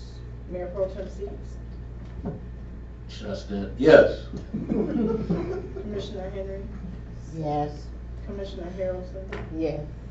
Commissioner Isom? Yes. Mayor Muhammad? Yes. Motion carries.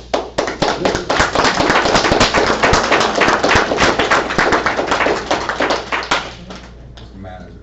Next resolution is approval of renting a street sweeper from Bell Equipment. Public Works Department is responsible for street maintenance to include street sweeping. This is also an important task as it relates to the city's municipal separate storm sewer system, or MS4 permit. As well, the past winter, coupled with the fact that the city sweeper is in need of repair, it is necessary to rent a mechanical sweeper. Sweeper will be used to remove heavy layer sediment on the streets. The city is a member of the Michigan Delivering Extended Agreements locally, more commonly known as My Deal. Program and Bell Equipment is a My Deal contract vendor for rentals of this particular equipment. Quote received for Bell Equipment was for a period not to exceed 1 month at a cost of $10,950. Recommendation of Mayor Muhammad and the Ben Arbor City Commission approves the rental of a street sweeper from Bell Equipment for a period not to exceed 1 month at a cost of $10,950. Is there a motion for the approval? Motion approved. Motion made by Commissioner Adams, Support. supported by Commissioner Harrelson. Discussion. Commissioner Adams. Thank you, Honorable Mayor. We've been talking about a street sweeper for years around here. And I think it started off when I had curbs in front of my house that no longer exist due to lack of unqualified driving, I would say. I never saw the new street sweeper come down my street, and now it's broke down. I have saw it out in the community though. My thing is, since then, which has been nearly 10 years, almost 8, 9, 10 years since we purchased the new one, that I've only saw a couple of times and never on my street,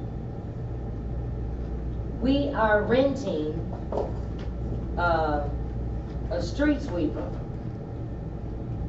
while ours is in repair. I saw street sweeping, I thought I got happy. I recorded it and posted it on Facebook thinking that we were back in business, but it began to trouble me when I'm like, oh no, no, no, not down my street. I got too many craters. So I know the one that's up for repair didn't become incapacitated or broken because it came down my street. I'm just need to know that I'm right about here. I'm there. I'm serious. I have tried. It's so much money come through this mug wasted that it don't make no damn sense. And I'm gonna just say it for what it is. Instead of us doing things to serve the people of this community like we ought, demand change. Because I'm going to make my own. I'm going to create my own. We're all creative. And when you decide to elect somebody for these seats, I'm going to suggest you find somebody like Maxine Waters and John Lewis. Could you please? I'm done. Pro Tem. Thank you, Honorable Mayor. You know, what I've seen is a lot of times we get a lot of information and become misinformation. We become misinformed. But I think right now, I want to go back to the check registry for the city of Benton Harbor. And if we look at check number 68907, we already voted on this to pass this in the budget for $10,950. So why are we bringing it back in the resolution? Why? It should have, either you vote for it, then you approve it. Because if we vote no, then why did we already vote for it as consent calendar? Or why would we already vote to approve the accounts payable, then come back and vote and approve the resolution? Make it make sense. I do apologize, Honorable Mayor. I'm just trying to get some clarity on that. Because we already approved it. It's check number 68907 for sweeper rental and delivery charge, $10,950. And why are we even voting on the resolution? We already voted on the accounts payable. Mr. Manager. In order to release the check, if you see there's a line that says checks pending approval. That's part of the approval process. Those checks cannot be released until this plus this is approved. We can't just arbitrarily send them out. We have checks that we print in anticipation. If it does not get approved, they get voided and removed. from the bill listing, from what is being approved. So this is something that we have done for years. And again, if the commission says no, then we don't submit the check, we don't send the check. So, Mr. Manager, would this be similar? The city council has a line item in terms of what we should be paid. Correct. And it's passed in the budget.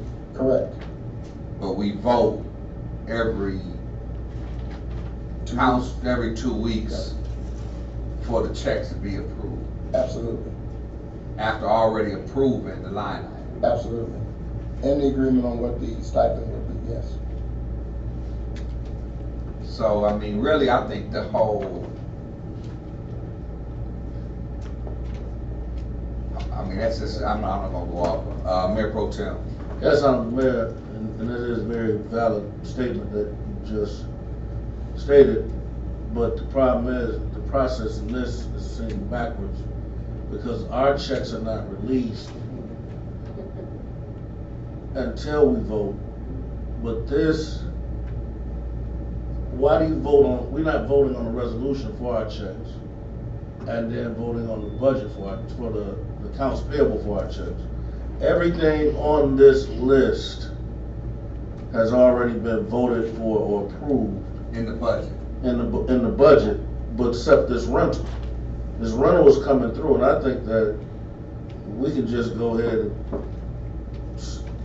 I mean, if you want to vote on it, we can vote on it, but we should have probably not put the cart before the horse, because if we do say no, then we gotta go back and redo, we gotta go back over this document, because you already approved the amounts. So why approve these amounts ahead of approving the resolution? Because if we do say no, then that voids this document, voids this vote. Because we voted the total dollar amount of this. So, I mean, it's just like if we voted no for the accounts payable, then the checks that's sitting with the clerk cannot be cashed, or the finance director, even though we already approved for those monies to be expended in the budget.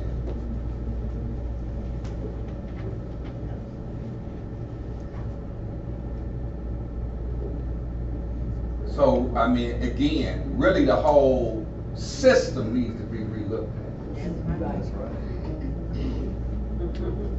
So, I mean, but now is not the time to go there. It's like clerks, but anyway, any other Commissioner Singleton? Those funds, they coming out of what? Major local streets.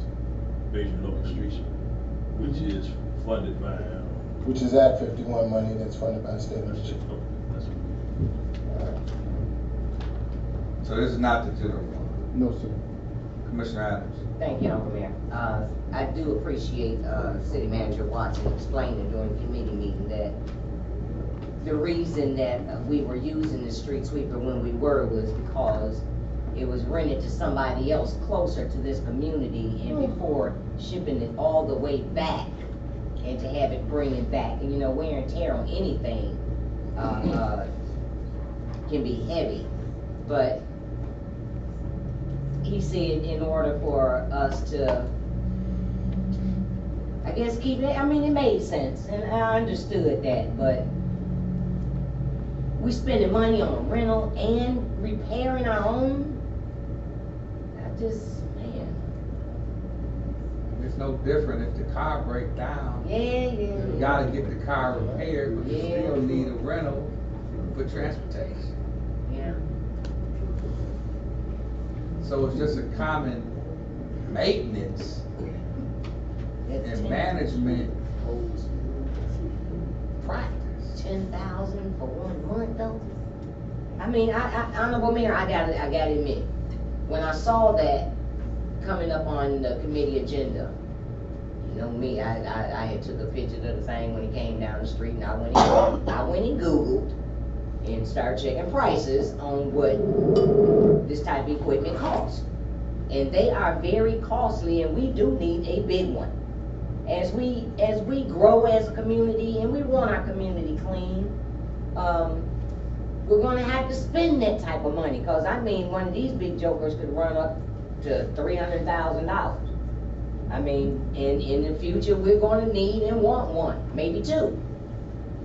But until then, we gotta be mindful how we spending the taxpayer dollars. Commissioner Henry. Thank you, Mayor. I remember the understanding about this rental. Our streets haven't been swept or haven't been maintained in years, and it's a lot of gook, a lot of oil, a lot of other stuff that's been settled there for years. It's probably one reason why our street sweeper went down. It's just too much. But we got this rental, and it's geared just to go down and disturb that. I questioned when I saw it come down my street, because it left a lot of dirt that wasn't on our street. But then when I realized that it was actually disturbing it, so now we can go back and maintain, keep the streets maintained. So there is a process to this, and it is a long-term thing. So hopefully we can be responsible for our streets once they are clean, because it'll be on the residents to keep it clean. You know, when you cut your grass, you don't put it in the streets. You don't let it go in the streets, you sweep it up. That's what most people do that have pride in their neighborhood. So it might be some things that we have to do as block club members to make sure that we're good stewards in our own ward. So it's a good thing, but I need to ask this one question.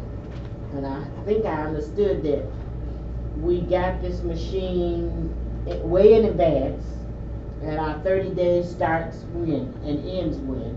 And if we still have access to it, will we be able to disturb the dirt on the street throughout the whole city wide in this 30-day? Mr. Manager. Yes, Commissioner Henry, the anticipation is that we will get through the entire city in a month's time. We have, as I said in the committee meeting, we have a great relationship with Bell, and Bell actually gave us this machine early and gave it to us really approximately for 6 weeks. And we basically are paying for a month of it. As Commissioner Adams mentioned, it was in the area. They let us have it, and so now after this is over with, we have access to it, but then we would start paying immediately once that next month started. We want to use it up. Understand. I hope that we can, whatever we have to do.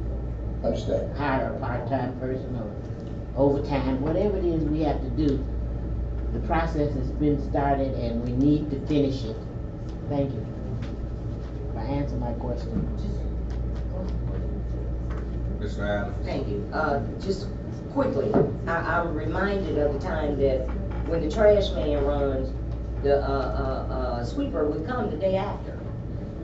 Why, how many times will we get that opportunity? And I do appreciate it moving the dirt, but I had just paid a youngster to come and move mine, and then the thing made a mess. But how many times will each ward get it?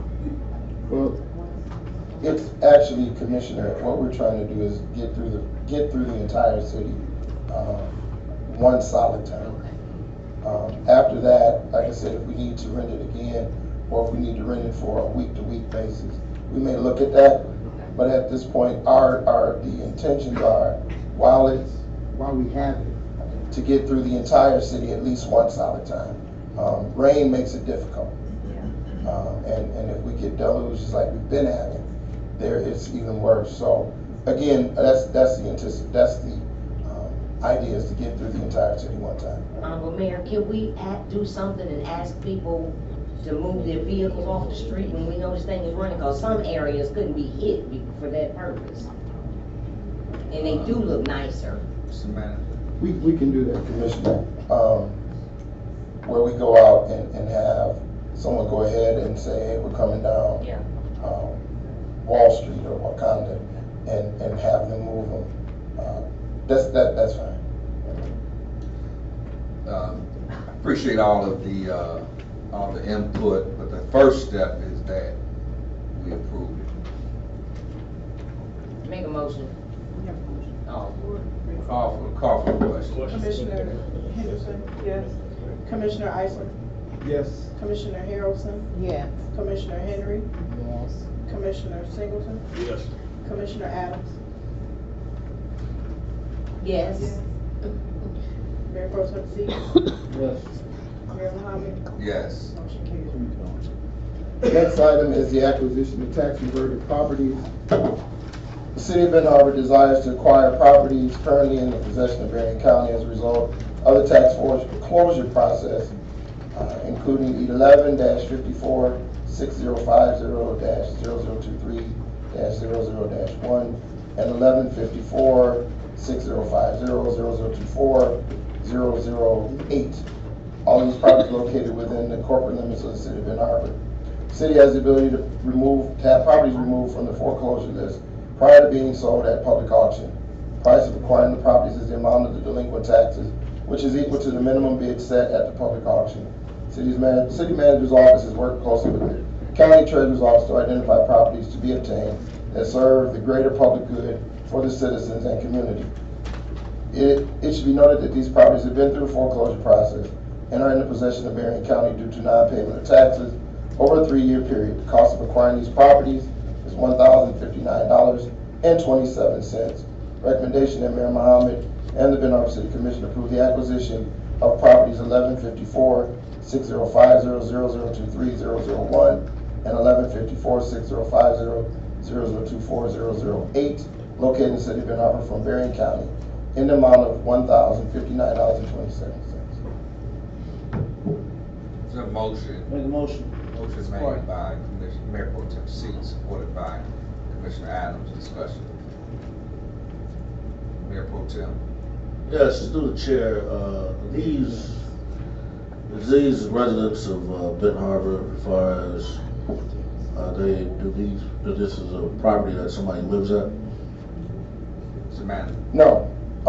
These properties are 2 properties that are located on North Stevens, just north of Wakanda.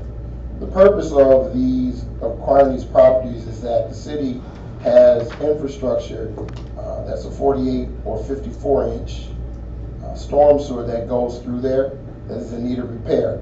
Gaining access to this property, gaining access to this infrastructure will be basically aided by buying these properties, so that if we have to have maintenance and upkeep on them, we have access to them. Currently, we don't, and we would have to go and get easements from other property owners. These 2 have been foreclosed on by the Berrien County Treasurer's Office and are going to be put in the auction. Commissioner Iceland. Yes. Thank you, Honorable Mayor. This did come through personnel and finance, and city manager explained the situation about the storm drain. It's caused a big bag up, big ponds, and flooding back there. So I think the city needs to acquire this land for easy access to repair this leakage that we have with storm water. Mayor Pro Tem. What does the word eminent domain mean?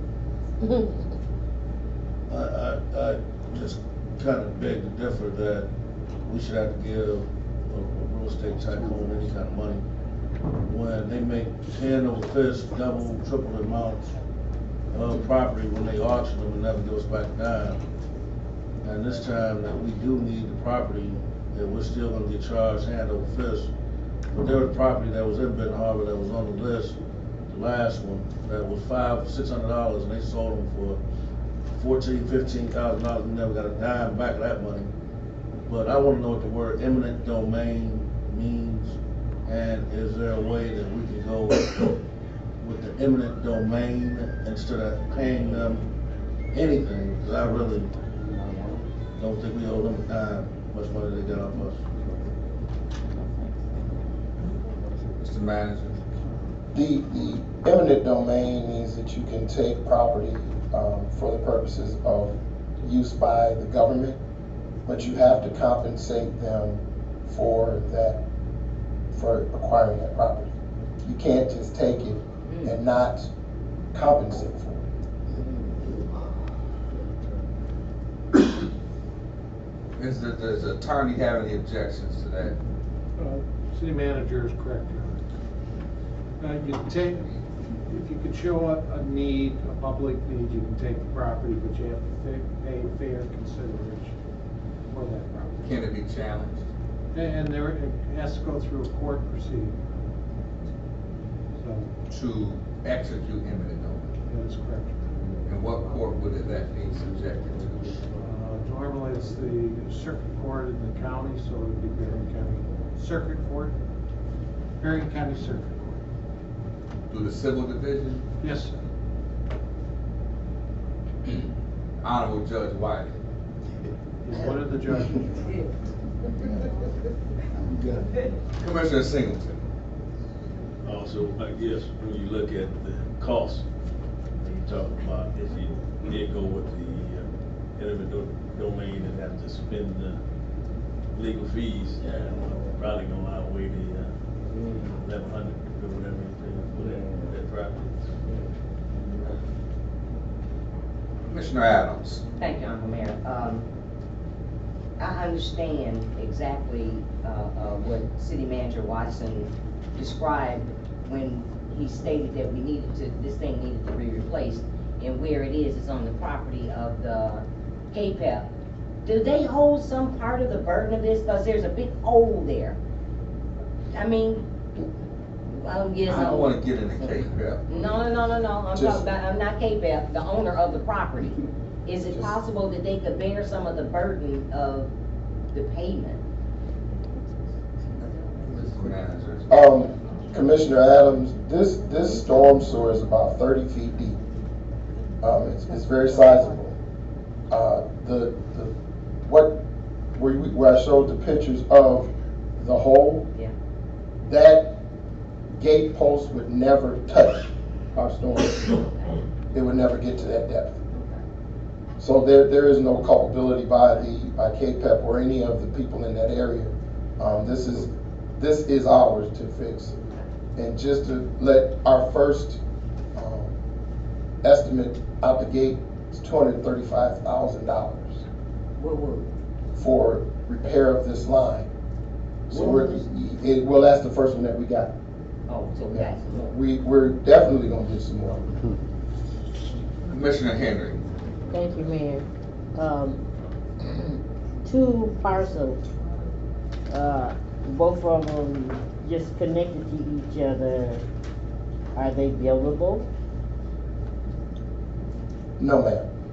Neither one of them are buildable. No, ma'am. So they're less than 55 feet wide. They are the properties that these are along North Stevens.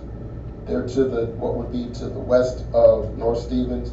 As you go down where the boat launch is, and you make that right that goes around down there, that area to the left of North Stevens is got a ravine in it that goes down about 15-20 feet. It's a short, it's wide enough, but it's very short. So that would be the issue that you have. To build on it, you would have to put the two together and turn whatever you built on it sideways, heading basically north and south, not east and west. Okay. So you mean to tell me nobody trying to build no condos down there? No, sir, not on this property. Okay. I call for the question. Well, let me ask one more question. Can we just get a right of way? Can we get an easement for it? Easement, right. We'd have to go to the county to get easement for it. Would it be cheaper for us to get an easement and keep our little $1,000 in our pocket? I mean, but every time we would need to do some work on it, and we would have to go back to the county to request an easement. So as opposed to doing that, let's just own it. Now, when we gave the railroad an easement. How we ain't talking about the railroad. Well, wait a minute, Mayor. Will you please stop interrupting me? I cannot let you take this discussion. I cannot let you interrupt me either. Call for the question. Mayor Pro Tem Seats. Don't do it. Yeah. Commissioner Henderson. Yes. Commissioner Iceland. Yes. Commissioner Adams.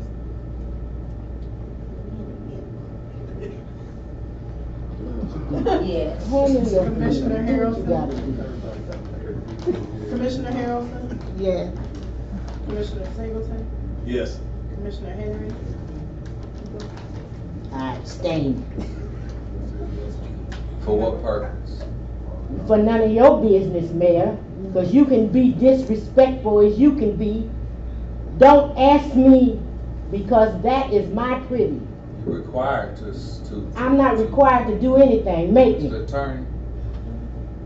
I believe that the rules of procedure suggest that in order to abstain, there has to be a reason given.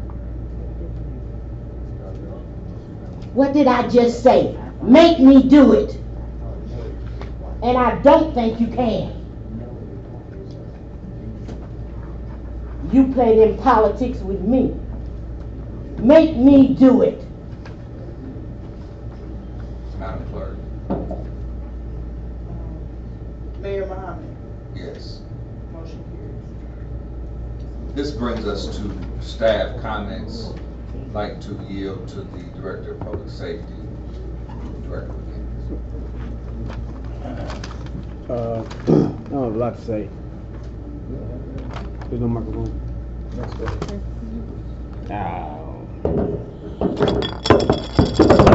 We've been busy, as you know. I can't get into a lot of detail. We're making some very good progress. You'll know when it happens. Thank you. Yield to the City Assessor, Mr. Story. No comment at this time, thank you. Yield to the Finance Director. Thank you, Honorable Mayor. We've started tax season, so the tax collection season, so that began today, and that will continue through September. And then also I owe the commission a study on mowing and landscaping, so I'll get to work on that, as well as the the charges, the chargebacks that we assess to all these properties for mowing them. They do end up going on the tax bills, and we work to collect those funds. So, thank you. I'd like to yield to the City Attorney, Attorney Hunter. No report, Your Honor. Yield to the City Clerk. A primary election will be held in the city on Tuesday, August 7, 2018. The last day to register to vote is Monday, July 9th at 5 o'clock p.m.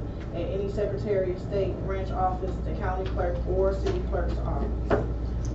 Also wanted to remind everyone that the legislative committee will meet tomorrow at 5:30 instead of Wednesday in the holiday. Thank you. I'd like to yield to the City Manager. Thank you, Mr. Mayor. Just briefly, in light of the events that we had happened this past weekend, we as a community need to figure out how to solve that problem. The Public Safety Department does a yeoman's job once the crime is committed, or once there is a crime committed. We have an impeccable record for solving, and with due diligence we get it done. However, the problem is not solving the problem. The problem is preventing it, because what the actions that are precipitating these crimes is a problem in this community that we need to basically put our hands around and our collective minds around coming to some solution. It's bad. When I was at I was listening to the forum that was last Friday, there was a statement made that in Chicago, 2 young men, 13 years old in junior high, sitting next to each other, they were asked to sit next to each other, and one of them said, "I cannot sit next to that young man."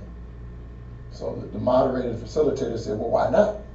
He said, "Because he's my enemy and I must kill him." That's a 13-year-old with the mindset that I have to kill my enemy.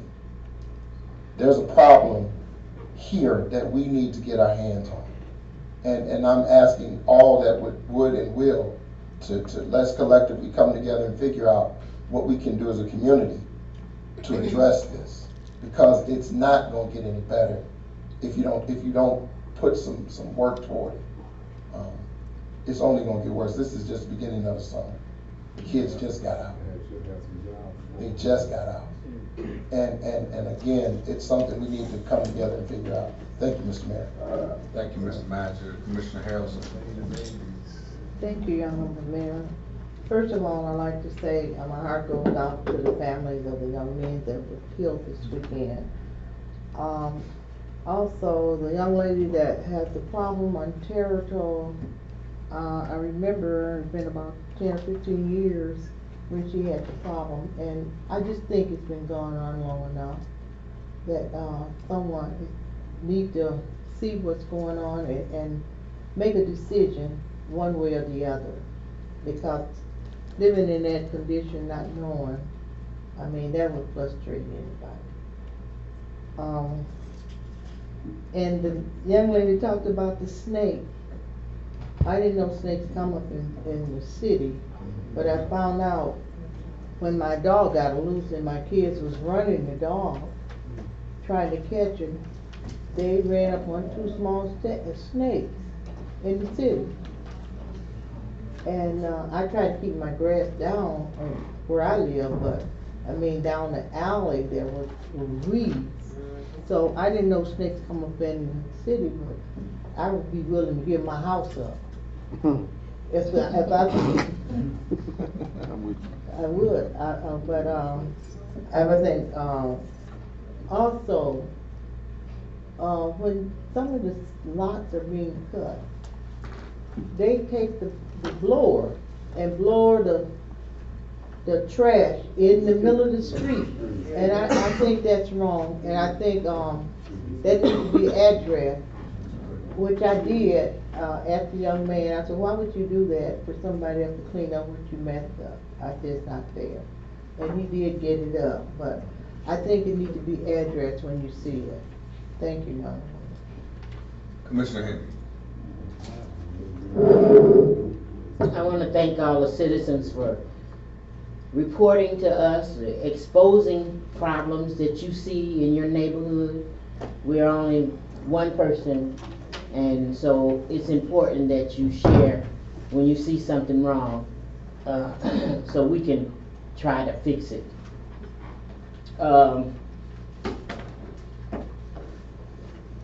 Everything that's going on now is nothing new. The social issues that our people are dealing with, the unemployment rate is high. Some people don't even look for a job anymore. So they don't even count them in the 37% unemployment in the city of Benton Harbor. So, citizens, we just hired 6 students from youth from the city of Benton Harbor to help. That's what we used the money for, 6. There wasn't enough citizens, of students, or youth to even deal with. They can't even make a big impact, those 6. So if we took our money and put it where the priorities are, maybe we'll be in a different spot. Because these are social issues. You have children that are angry. They're angry at their parents. They're angry at society. You have adults that are angry at society. Or You could just have that individual that pass by the mirror and get mad because they saw their own image. We have problems here, but where we put our money is not solving any of it. We have potholes. Everybody seen the commercial where Domino's will come out and fill a pothole, or Pizza Hut, or they actually showed the process of fixing the hole. Do we have any of that equipment? No, because we spend money in the wrong places. And until you, as citizens, make us responsible to you, you'll probably get the same stuff. Thank you. No gavel, disrespecting me. Commissioner Henderson. Thank you, Honorable Mayor. I'd like to thank everyone that came out on tonight. There's been a lot said and done in the chambers on tonight. And thank you for participating and being a part of that. Like I said, there's a lot of been said, and a lot of times you don't see all of the things that's happening behind the scenes, or ideas that are getting done, or things that are happening, but things are happening. And so we do appreciate you guys for coming out and hearing what's going on in your city and being a part of the process. So thank you. Have a great day. Thank you. Commissioner Singleton. Thank you, Uncle Mayor. Some of the sentiments I heard on, especially incidents that happened this weekend, city manager kind of right on track with the being proactive and reactive. It's really getting serious. It's like 2 at a time, you know. And I think, you know, as something, you know, that we have to do in the short term, it's a lot of the issues going to take some longer term thinking and trying to get them under control, but some type of short term thing that probably is going to have to happen. And I know some people might not like it, but it seems like it's happening at you know, large gatherings, you know, large parties, house parties that, you know, I think we might have to even look at, you know, probably do legislative and public safety committees or something, coming up with some type of legislation that would, you know, cut it off before it get dark, or all these large gatherings. And also, the folks who are putting them on should be put on notice that, you know, they could be held, you know, responsible for, you know, these actions. So it's going to be some hard and drastic calls, but, you know, in these times that, you know, we have to do that because our number one obligation is to maintain the peace, you know, safety of residents.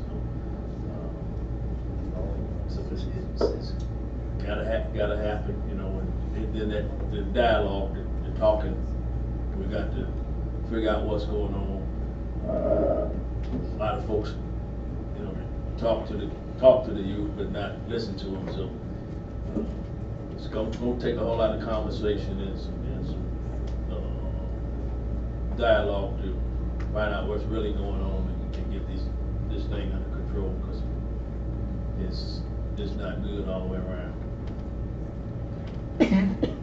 Thank you, Commissioner Singleton. Commissioner Isom. Thank you, Honorable Mayor. Thank all the citizens and residents for coming out tonight, supporting us. You know, it's not easy sometimes, you know, in the wake of the senseless shootings, you know. I have a 22-year-old son. I can imagine that, you know, there's no fighting no more. There's no fist fight. You know, you're mad now, you shoot, bullets flying everywhere, random. You know, so you just can't, you know, heart go out to those people, families. Man. Thank Ms. Kennard for her presentation, talking to us, your issues and concerns. The garden is looking good. I drove by there. I don't know if you got any collars out there, but you can pick some when they come up. share some of those. You know, the city has a lot going on. You know, this one thing I can say, this trash issue has been like a pebble in my shoe. I went home today, the trash, the whole street, you just don't look right. You know, I come home from work, I leave early in the morning, I come home from work, all the trash still out. You know, it's just been the pebble, just, you know, my wife, you a city commissioner, what you, as soon as you get off work, you know, it's just, I don't know, it's just been, as soon as I go to Meyer, this lady, I don't even know her name, but I ain't got my trash can yet. You know, she said, I'm gonna take my trash and put it on City Hall. Trust the process. Trust the process. That's what we gotta do. But you know, I'm gonna stand on hope. You know, for this city, I'm gonna stand on hope that we're gonna bring this thing together. It's coming. It's coming. We stand firm, and you know, I believe in this city. You know, it's a lot. You know, the city manager, you know, it takes a lot to run, you know, it takes a lot just to run a household, to run a city. You know, you gotta spend money. And the city, the infrastructure is old. You know, it's gonna take money to keep the city maintained. You know, I'm over the personnel finance chair, and I see all these things coming about spending money. And I just send it forward to this full body to vote on. You can vote yes, you can vote no. You know, I get what's presented to me and my vice chair, Commissioner Singleton. So, you know, we're trying to do our best to maintain this city. You know, the sweeper went through, the city looked a little better. You know, the curve size looked a little better. You know, it's gonna take time. You know, but with us standing together and standing firm and working together, we can do this thing. I'm gonna stand on hope. God bless you. God bless Ben Harbor. We're gonna get there. Thank you. Commissioner Adams. Thank you, Honorable Mayor. Thank the residents for coming out, taking time out of your busy schedules, find out what's going on and how it's affecting you. I find it real strange talking about the parks, and I never know the demo to happen so fast, but I guess after I sent that email explaining something about one side of it needing to be salvaged, to keep the kids out of the rain. I mean, it makes sense. And the way the building was constructed, it could have been saved. Okay, from an expert point of view. $130,000 though, with less the amount that had to pay for, you know, with the conservancy of what it costed to have it torn down. $130,000 for the scrap. Did I mistake it? Did I? Yes. Oh, $130. Oh, Lord have mercy. Anyway, but that's all the more reason that it should have been salvaged. We about to spend almost $400,000 on something to cover the heads in the park down here. Yeah, almost $400,000. Farmers Market. When we need that armory fixed to try to put together some programs for these young children out here that's killing each other. Put something down below and start some type of food pantry or something. Teach them how to do something for somebody else as they try to help themselves. You know, this thing is every time I just get emotionally angry all over again because I lost two.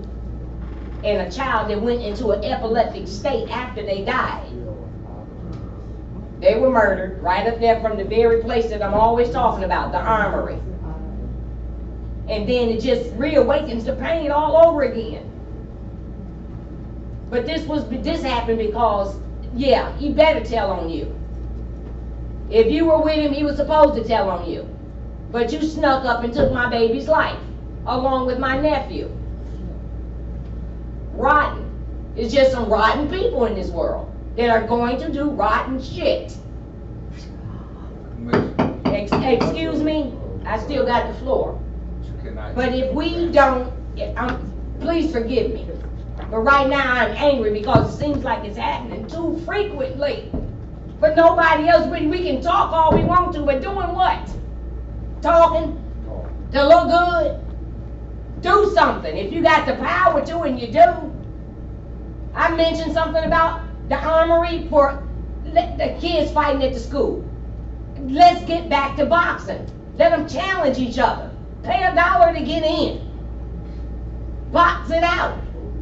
You ain't gotta be fighting, challenge each other. Use your creative mind if you got one. I mean, we put our heads together, we can do a whole lot. And we're not gonna stop and solve it all, but there are a whole lot of things that can be done. But until we come together, just because it's my idea, you ain't gotta shoot it down. Just because you started the business and I didn't, don't mean you gotta stop me from growing. Have a nice evening, y'all. Thank you. Mayor Pro Tem C. Thank you. Thank you for everybody who's here. Listen, my sincere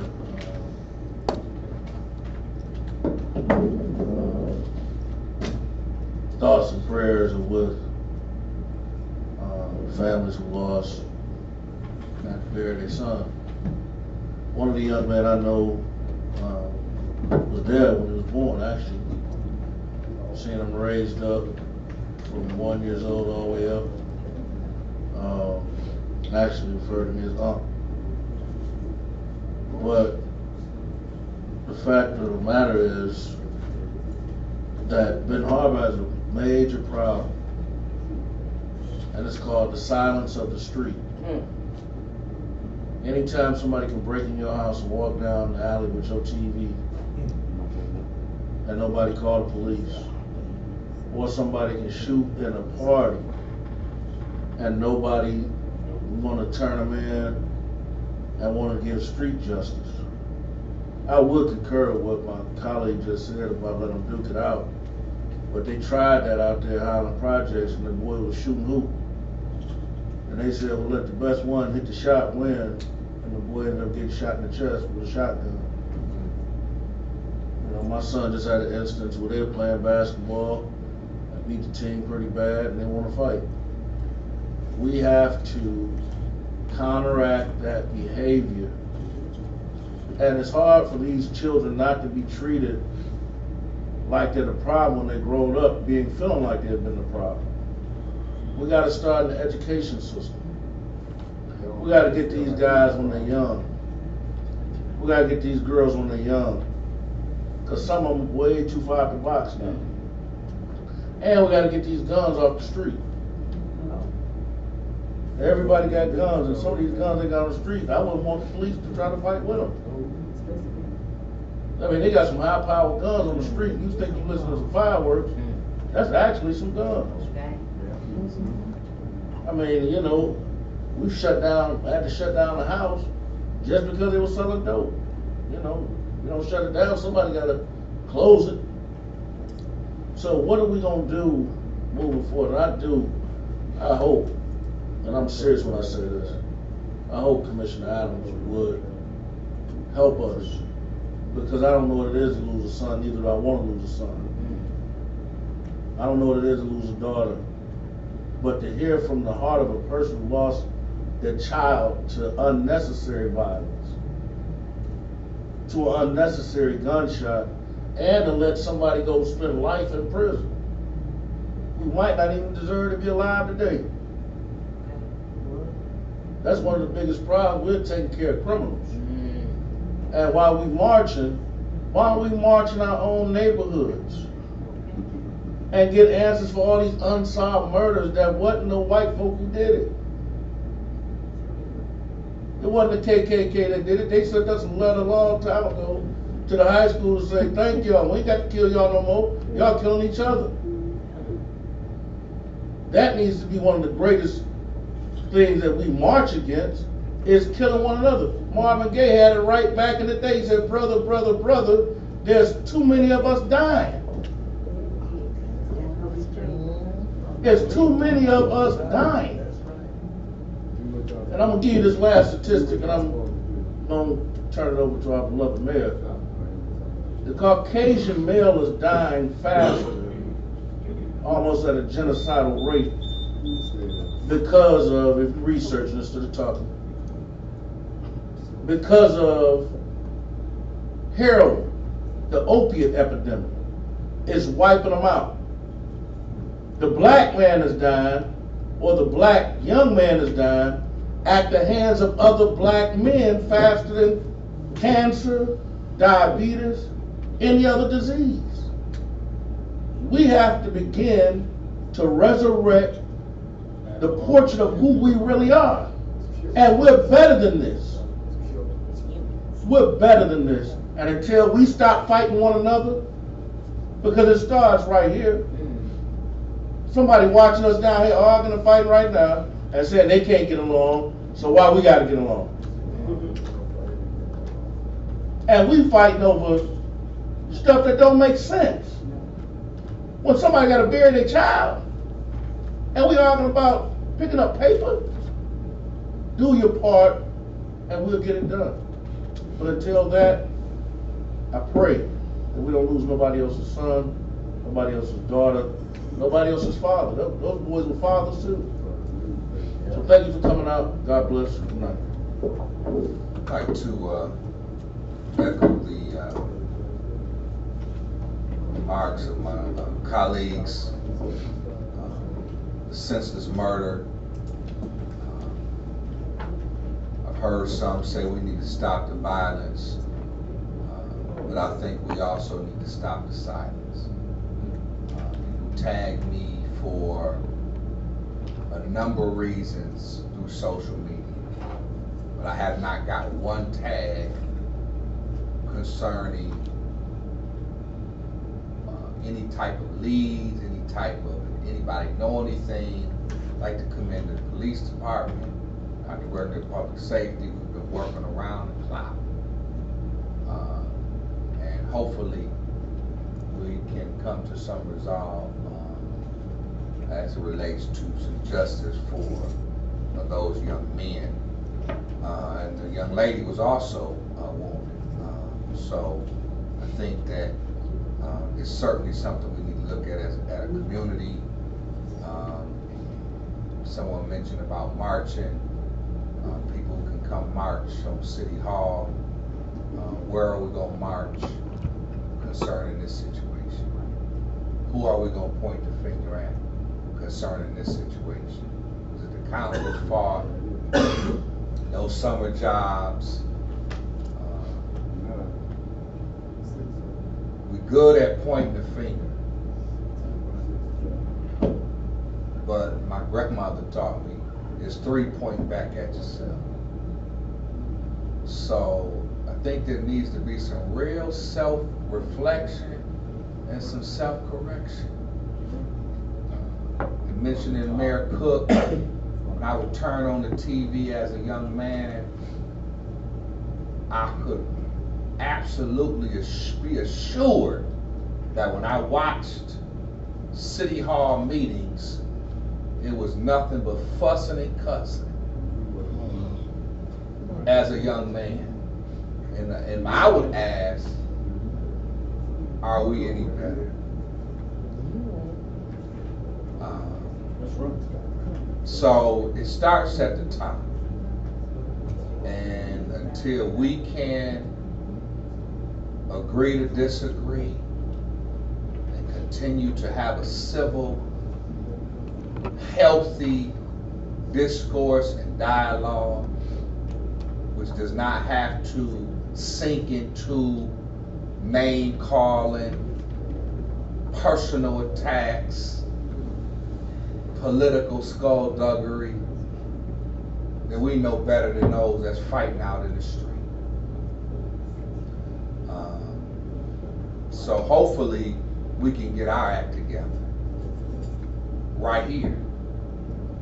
For those who come and speak at the citizens' comments, you have a responsibility as well.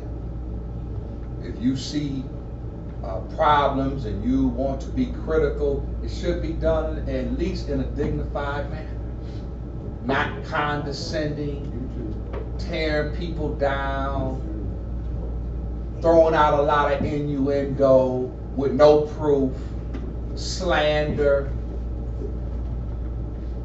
We need to do better.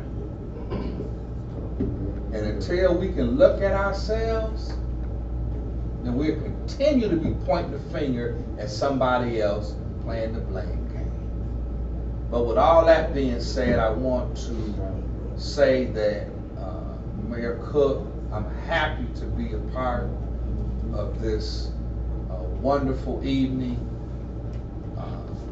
And I think that when they look 10, 15, 20, 30 years later, 40 years, and the young people ask, well, who was this man, we'll see how. They'll be able to reflect on the history and the legacy of Benton Harbor, which he's wrapped up. So I'd like to thank you again for coming out, and I'd like to entertain a motion. Support. Motion.